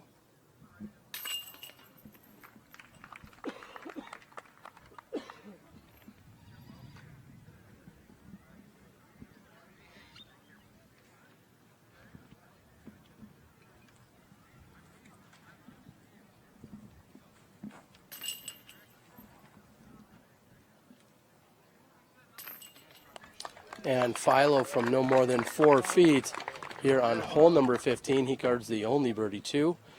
We have just 60 feet to walk over to the tee of 16. measuring in around 370 feet.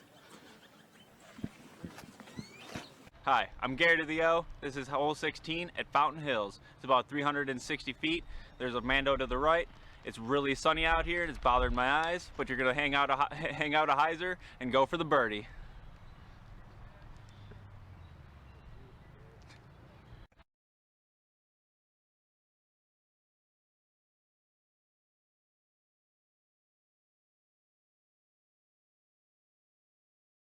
Ready to go here on hole number 16.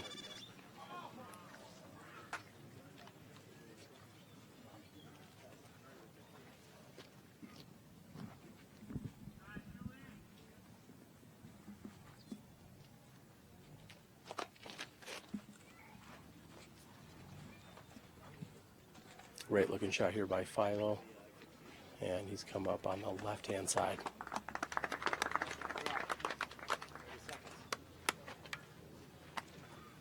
One 1,000, two 1,000, three 1,000, four 1,000, five 1,000.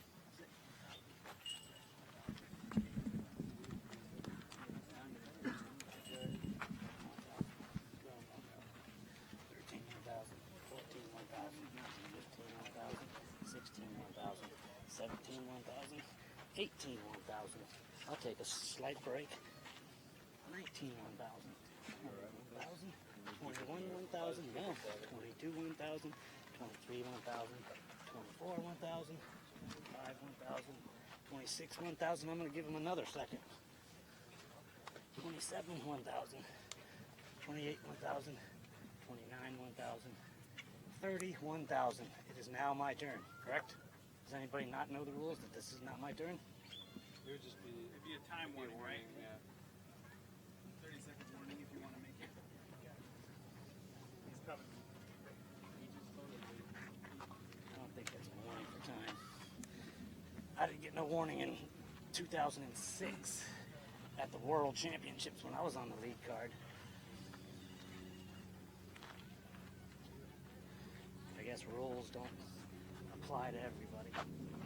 Seems to be a conversation as to Paul McBeth's timing here on getting on the tee. And Paul steps up and throws very quickly here.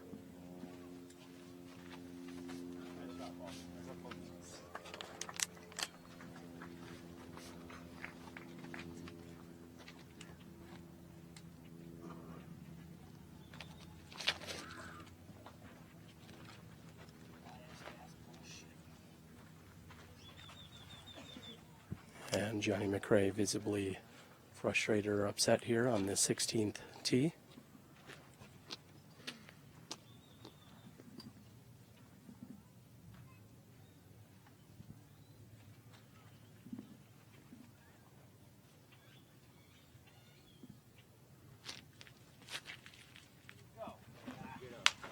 And Nate Sexton knows that he did not have enough power on that as he skips toward the basket.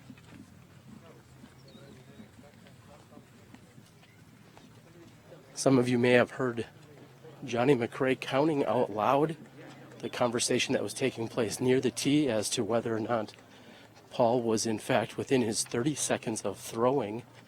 Paul had to let the group know that he was going to run to the nearby restaurant or local business. I'm not sure if it was to use the restroom or to do something else briefly. And he was rushing back as quickly as he could. And when he got to the tee area, Nate Sexton, as well as his caddy, let him know that he needs to get up and throw as quickly as possible. So certainly as this unfolds, we'll see as to exactly the ramifications here. Again, JohnE McCray counting slowly, as some of you may have heard in the audio stream.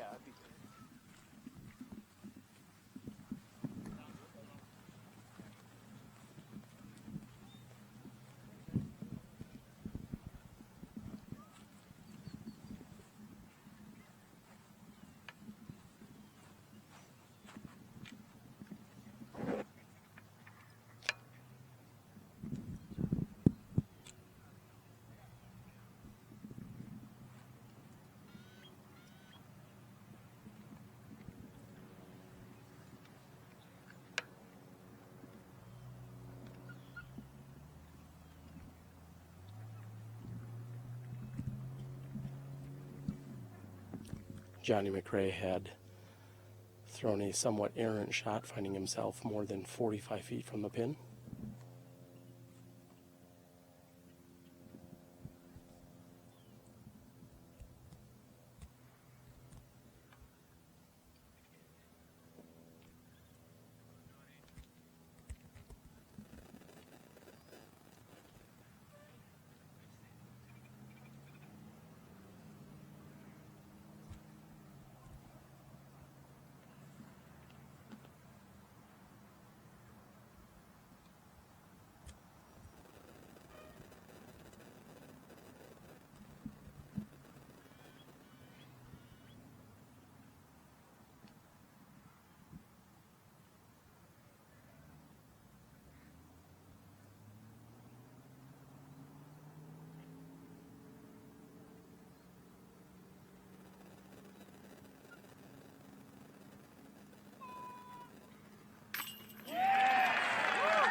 And just before Nate Sexton released, we heard a yell.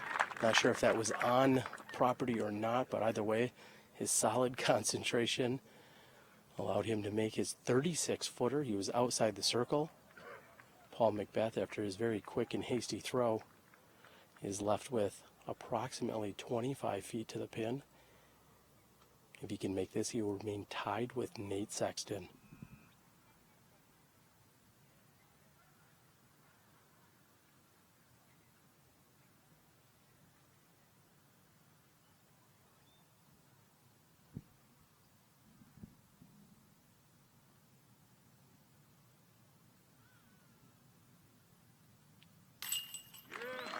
And as expected, McBeth is good from inside the circle. As Philo prepares himself, I'd like to quickly run down some stats thanks to our good friend Dynamite Dana Vici of our SmashBoxxTV crew.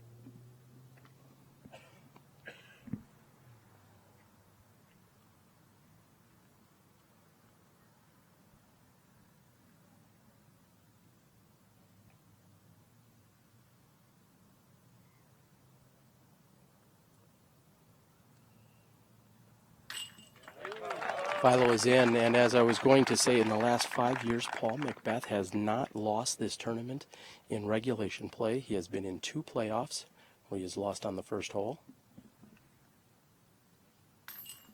Those were in both 2013 and 2015. In 2013, he shot that record-setting 39, and in 2015, he shot a 45 in the final round. 2011, 2012, and 2014, he won by 3, 3, and 4 respectively. So with 3 holes to go, we are lining up for what may be a playoff situation. Paul McBeth 0 for 2 in the last two out of the last 3 years in playoffs. We'll see if him or Nate Sexton can make that final charge.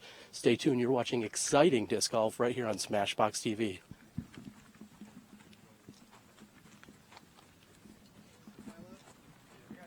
Here we are, hole 17 at Fountain Hills, one of the most scenic, beautiful shots on the course. It plays about 500 feet downhill towards the lake. The basket nestled in between these palm trees here, and I have a feeling it's going to matter this year. This is one that it plays very long, but you can deuce it. It's wide open. So if you play the wind right, get it out nice and wide, skip right up, and hopefully.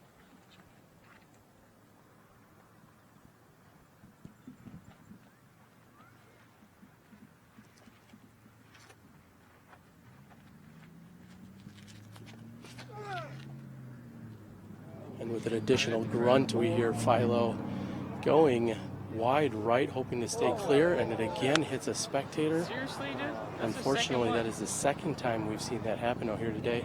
Players certainly need to be, and they are going to get backed up and pushed. Philo saying that was a terrible shot anyway. However, certainly you never want the spectators to get involved. This is McBeth on hole 17.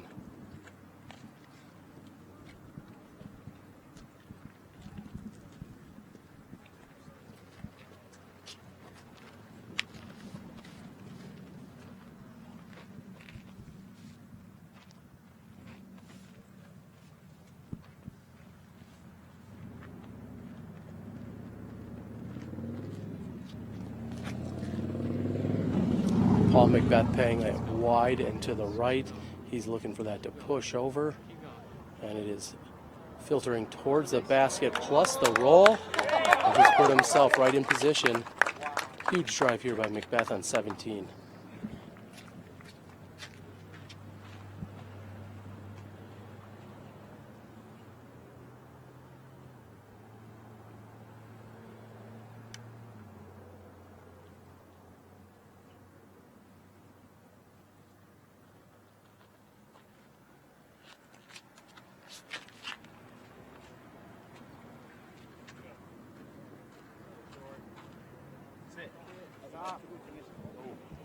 And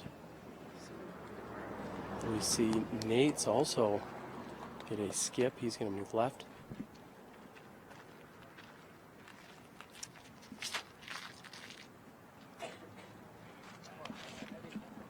And just like the previous hole, we see McCray turn his over. However, it does not finish as strongly as he was looking for. We've got Sexton and McBeth tied at 43 under par. McCray at 39 and Philo Brathwaite at 38.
Long jump putt attempt there by Philo Brathwaite.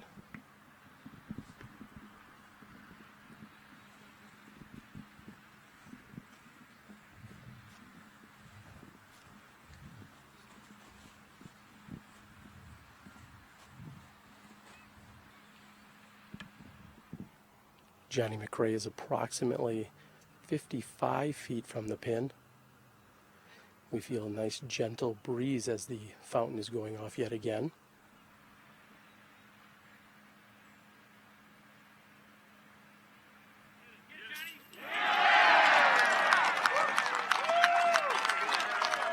And JohnE McCray is in for the two here on hole number 17. Just as I was about to talk about the weather cooling off, seems as if the action is heating up. We've got just one hole to go after this, unless we have extra holes, of course. Nate Sexton is going to do his best here to keep it close with Paul McBeth going into the final hole. McBeth is no more than 10 feet from the pin. Sexton is looking at 42 approximately, maybe 45 feet at most. He does not have any obstructions in his way, being on this left-hand side of the pin. Nate Sexton's going to need this putt if he wants to go into the final hole tied up with McBeth.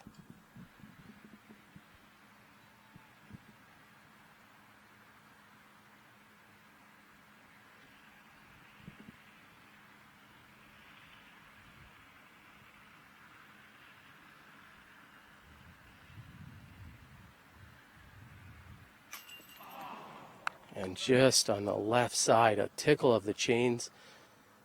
Sexton's attempt is going to only provide him with a par 3 here. McBeth is going to take the outright lead here if he can convert from 10 feet. And as expected, McBeth is in.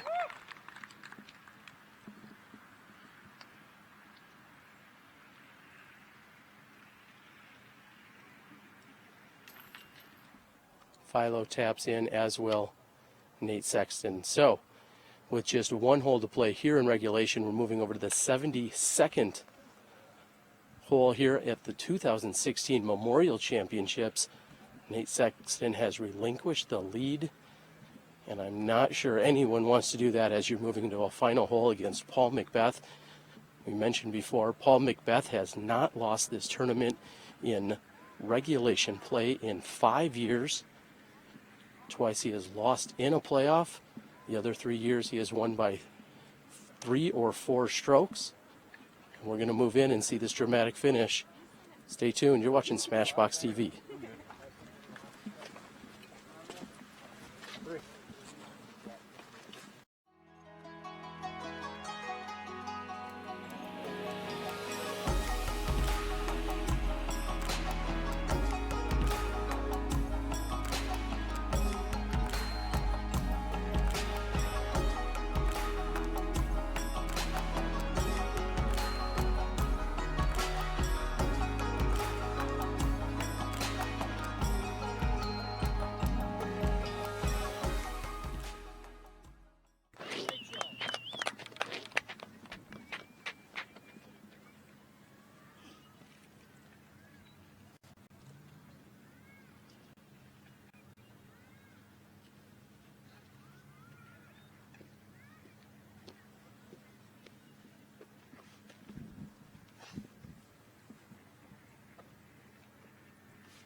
And McBeth needing that to finish straight for him.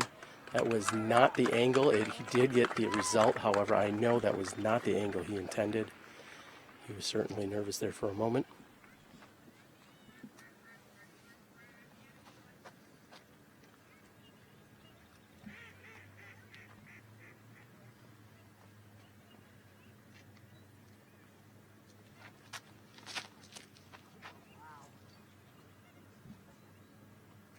And JohnE McCray with what seems to be a conservative play.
And Sexton out over the water. That's going to find land for sure. It's just going to matter how close.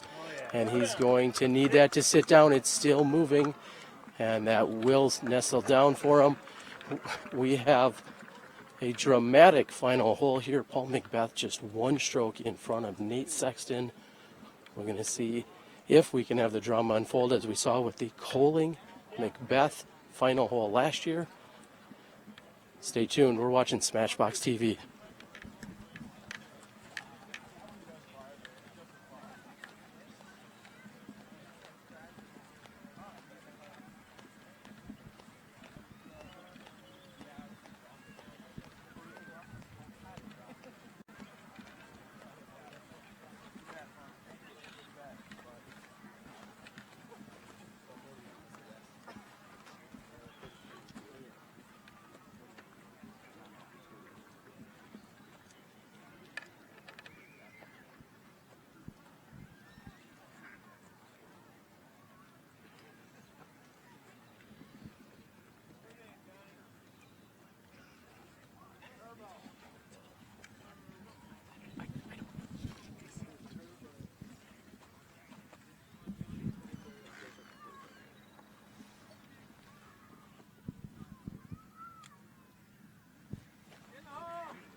it there, Philo, to your right.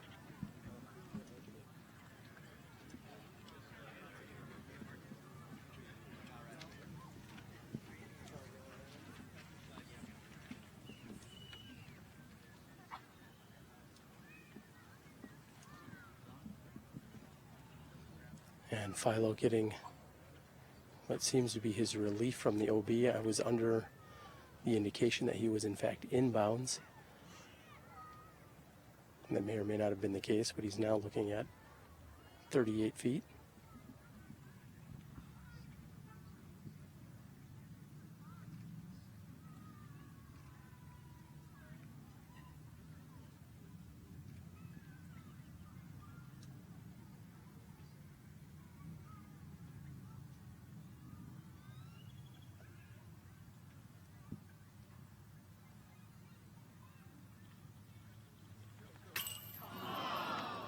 And a chain in and out on Philo's attempt.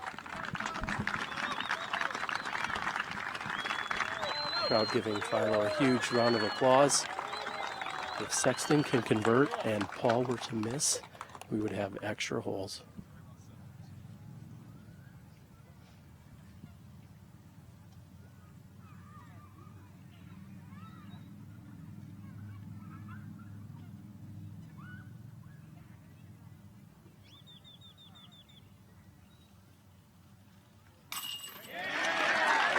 Great showing by Nate Sexton.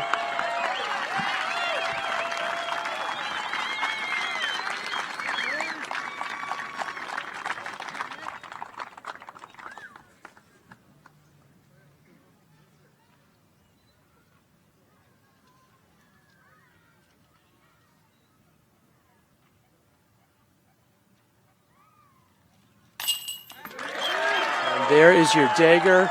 Paul McBeth, your champion here at the 2016 Memorial Championships.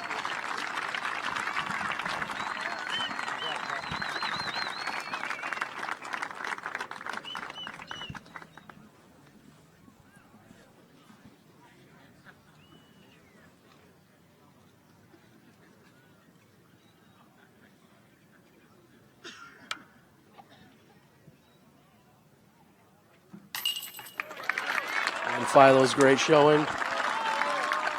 JohnE McCray will putt out last.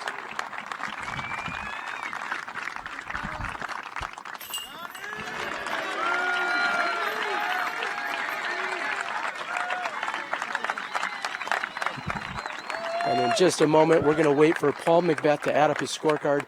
As many of you know, a few years ago, there was a slight scoring mishap, so we're going to wait for Paul to make sure he's got his scorecard added up and tallied, and then we're going to have a quick conversation with him. In the meantime, you can enjoy some of the view of the fountain before Paul McBeth joins us. All right, looks like they're going to actually go up to the tee. So what we're going to do is we're going to stand down for just a few moments. We're going to let Paul add up his scorecards, get those tallied in. We have a special treat for you.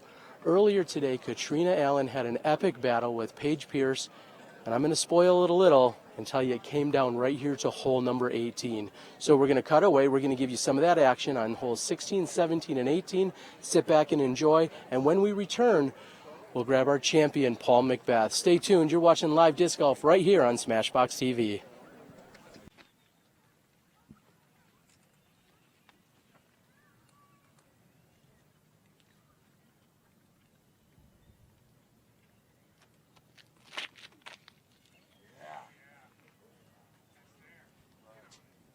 And welcome here to hole number 16, where we have Jennifer Allen on the tee. We've caught up with the leader card here with Katrina Allen at -12, Paige Pierce at -11, Jennifer Allen at +3, and Sarah Holcomb at +10.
And we're coming down the stretch here, ladies and gentlemen, 16, 17, and 18. Katrina Allen has a one-stroke lead over Paige Pierce, and they're both looking at birdie 2 opportunities here on hole number 16.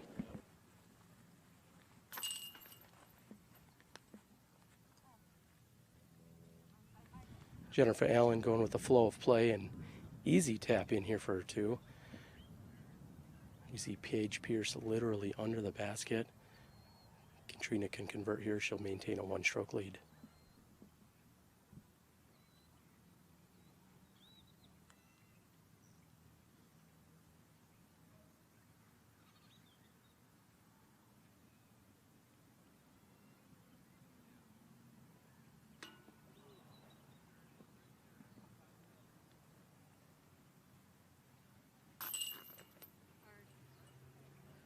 And Katrina visibly frustrated there after missing from inside 15 feet. With just 2 holes to play, they're going to be all tied up. Paige taps in here on 16.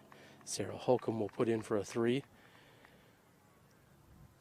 Again, just 2 holes to play. We're through 70 holes at the Memorial Championships presented by Discraft. And Katrina Allen and Paige Pierce are tied. We're moving on to 17.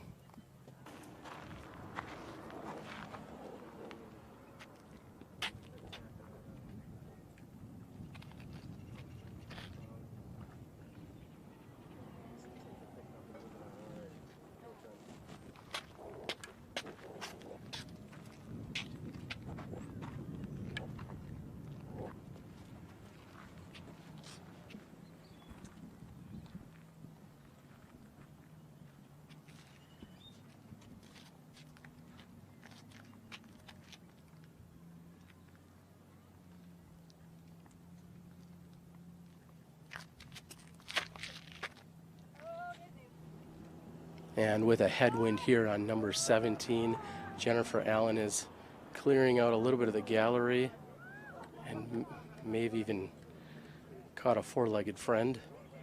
Everyone's got to make sure they have their heads on a swivel out here at the Fountain Hills course.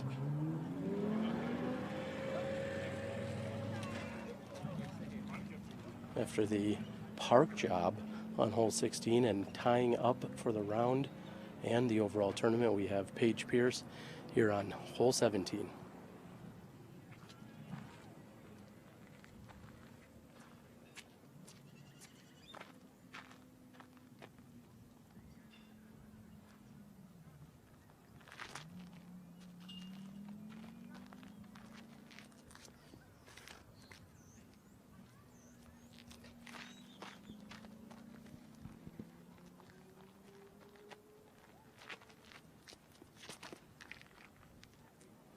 And Paige with a flexing drive here. That's heading toward the pin. It looks like it's going to come up just a bit short.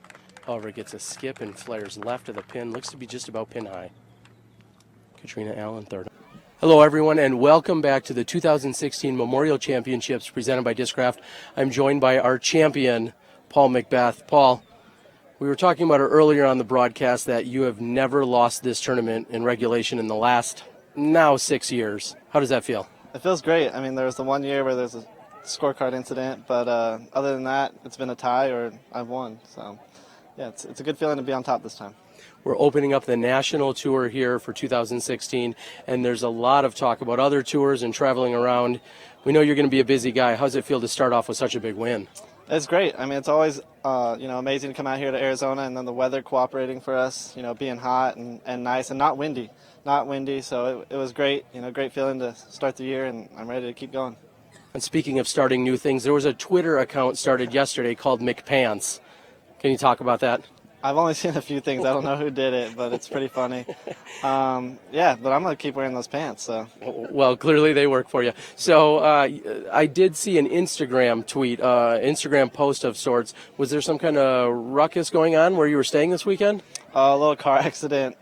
We were about to go to bed, and there was just a car. We had a car parked in the driveway, and some young kids came screaming around the corner and flew into the driveway and took AB's future truck out, and it's probably totaled. But, yeah, nobody was hurt. The house wasn't damaged, none of the cars besides the one truck. So, yeah, we were fortunate. Everyone was safe and sound. Well, last year it was your bag. This year it's a car accident the night before. Hopefully no hiccups for you next year. Now, what are you going to do after this now that you've won the Memorial? I have Disc Golf World Tour next week, so another tour starting off the year, and I'm excited about that because it's pretty close to home. I mean, less than 30 minutes away, so I'll be ready for that. And yeah, and then we get a month off, so that'll be weird, but it's good. It's good. Well, you've been traveling around with Nate Sexton. He was in the lead by 1 stroke. You practice with him, you play with him, you travel with him, you share an RV with him. But you couldn't give him the win here today or let him take it, could you? Oh, no. He said he's going to beat me somewhere this year. I said it's too early to do that, Nate. But yeah, it's going to be fun. I mean, I know he's dedicated this year a lot more than he has previous years, and he had his surgery. You know, that kind of hindered him a little bit last year, but he's feeling good and he's looking good. So he definitely played very well and put up a fierce battle with you all the way till you birdied 17 to pull ahead of him and then finish it off on 18. Anything you'd like to say to your fans, supporters, and friends and family out there? It's someone's birthday. Can I bring him up? Please do. If he's special to you, you definitely got to bring up and a special guest who I've seen before. Cupcake. I've seen you in some Instagram posts. I've seen you around playing some disc golf all over the country. You're kind of a celebrity. Yeah. How old are you? I'm.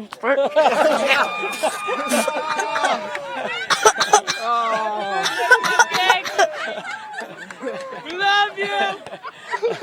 All right. I don't know if I wanted to be part of that prank, but Cupcake, happy birthday. All right, there you have it, ladies and gentlemen. This is Paul McBeth, your 2016 Memorial Champion. It's been an unbelievable week. We'd like to thank our camera crew, both Joe and Gary, Johnny V back on the controls, all of our supporters, friends, family, sponsors, everyone else. Thank you to our Smashies for tuning in. We broke records here this weekend. Thanks to Paul for such an amazing performance. And thank you to Discraft and all of the event sponsors and supporters. For Paul McBeth and Terry Miller, the disc golf guy, we're glad you enjoyed the show. Thank you. And we'll see you Tuesday night when you can again step inside the Smash Box. Thanks, Terry.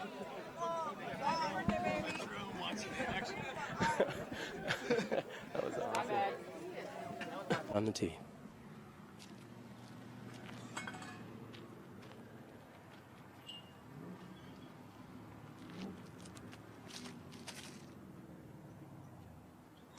And Katrina gets hers to turn over a little bit longer if she can have that hyzer off and skip toward the pin.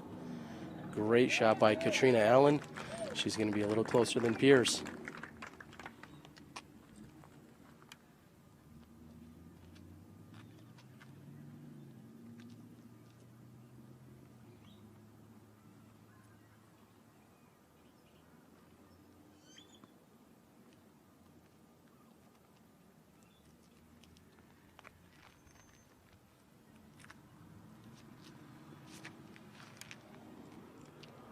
And Sarah Holcomb also with a backhand here. She's out into the center of the fairway. A little bit of a flare at the end. She's looking just to get up and down for her 3 from there. The drama continues. You're watching SmashBoxxTV.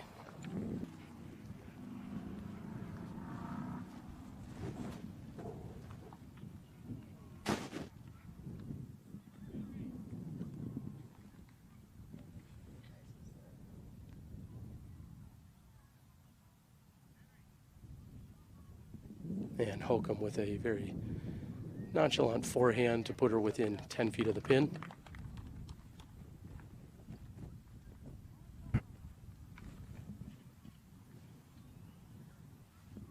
And after being off on the right-hand side, Jennifer gives it a jump putt. She's still going to have to contend with these 2 guardian trees here on 17.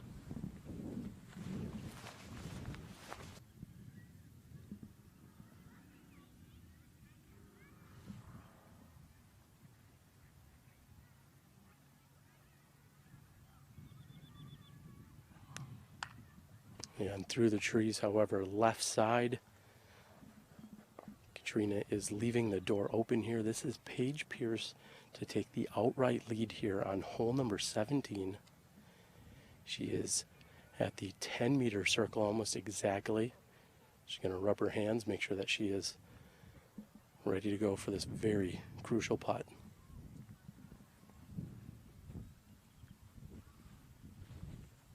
You see Eric McCabe on the bag. course, Eric and Paige, longtime friends. This is a huge moment. This is Paige Pierce to take the lead.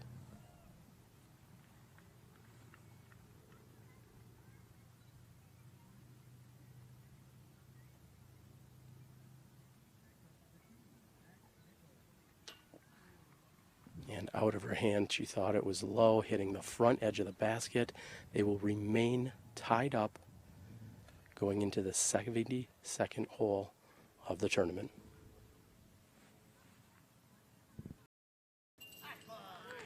And Jennifer Allen's in for three off the straddle. Solid putt by Allen.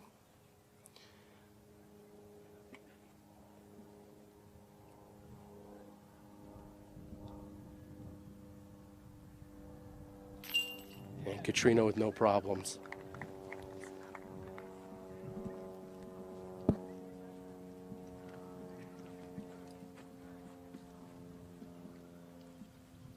And we're going to watch Sarah Hokum tap in. And Pierce again coming up just short. She'll be tapping in for her three. As I said, we're moving to the 72nd and what is otherwise known as the final hole of the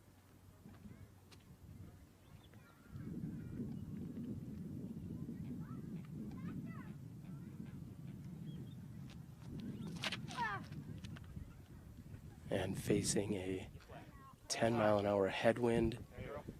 We find Jennifer Allen safely anhysering out over the water. She'll be able to get up and down from there.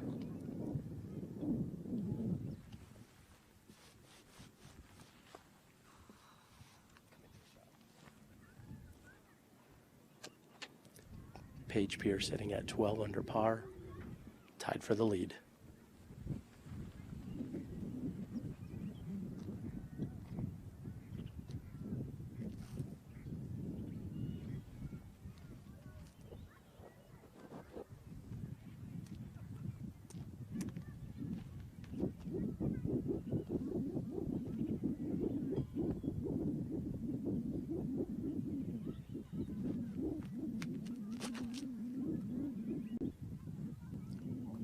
Paige looking for that to hook up and hopefully find herself safe. And she gets the safe from the rest of the crowd. I believe she thinks she was in fact OB.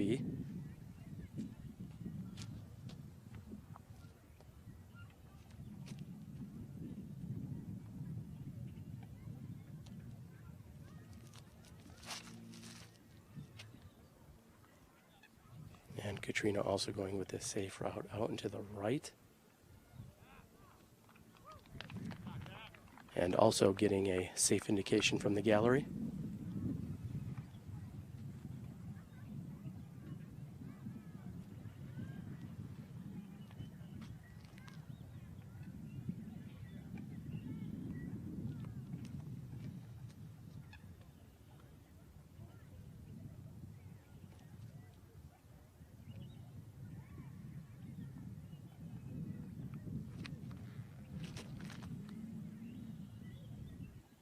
And with her signature forehand, Sarah Hokum puts a beautiful drive out over the water, landing in the center of the fairway.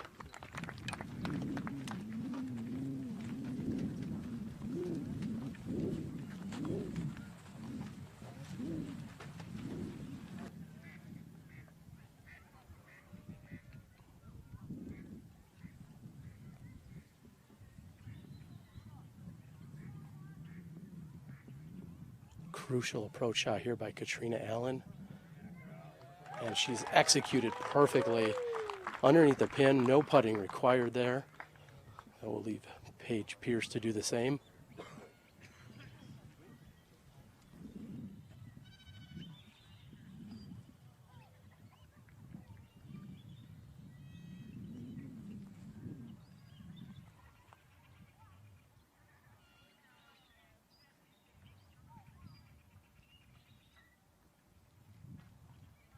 And Sarah Hokum relying on her backhand shot.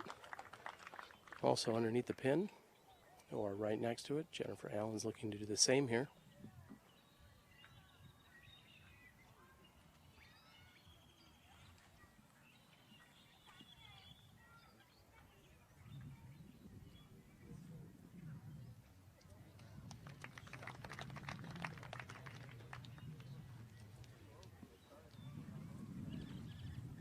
right, and we have Paige Pierce. She's going to be stepping up to her lie really with nothing on her mind except for getting it as close to the pin as possible here.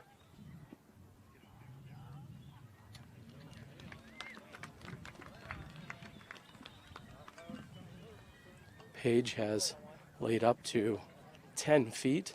This should be a quick and easy tap in for her. We're going to see extra holes between Paige and Katrina once Paige put this in.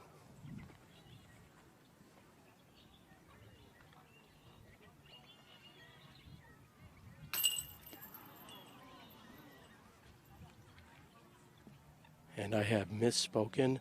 Paige Pierce has let the nerves get the best of her apparently, and she has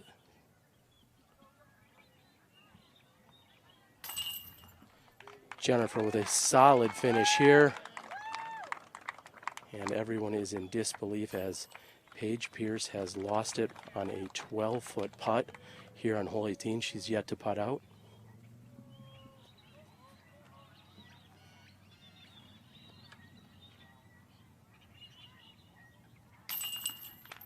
And Paige is going to finish with a bogey. And nothing but a 5-foot tap in here for Allen.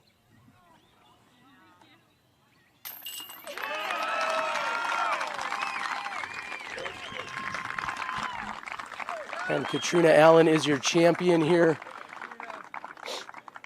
Katrina, very emotional. We understand, and we're going to let you get to the scores tent as soon as possible. But we have to stop in and talk real quickly. Take your hugs.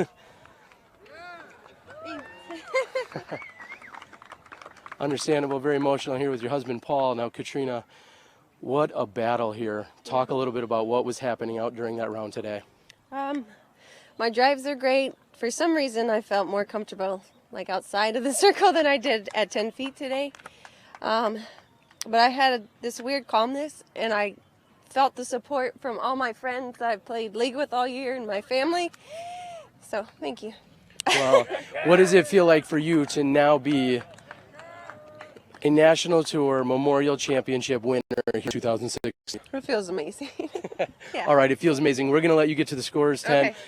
Awesome performance. We look forward Thank to you. catch up with us a little later in the broadcast, and we'll talk with you more. Thank you. Thanks. There you have it. That is your champion, Katrina Allen. Whether it was the nerves that got the best of her, we're not sure, but Paige Pierce letting it slip away on the final hole with a 12-foot putt.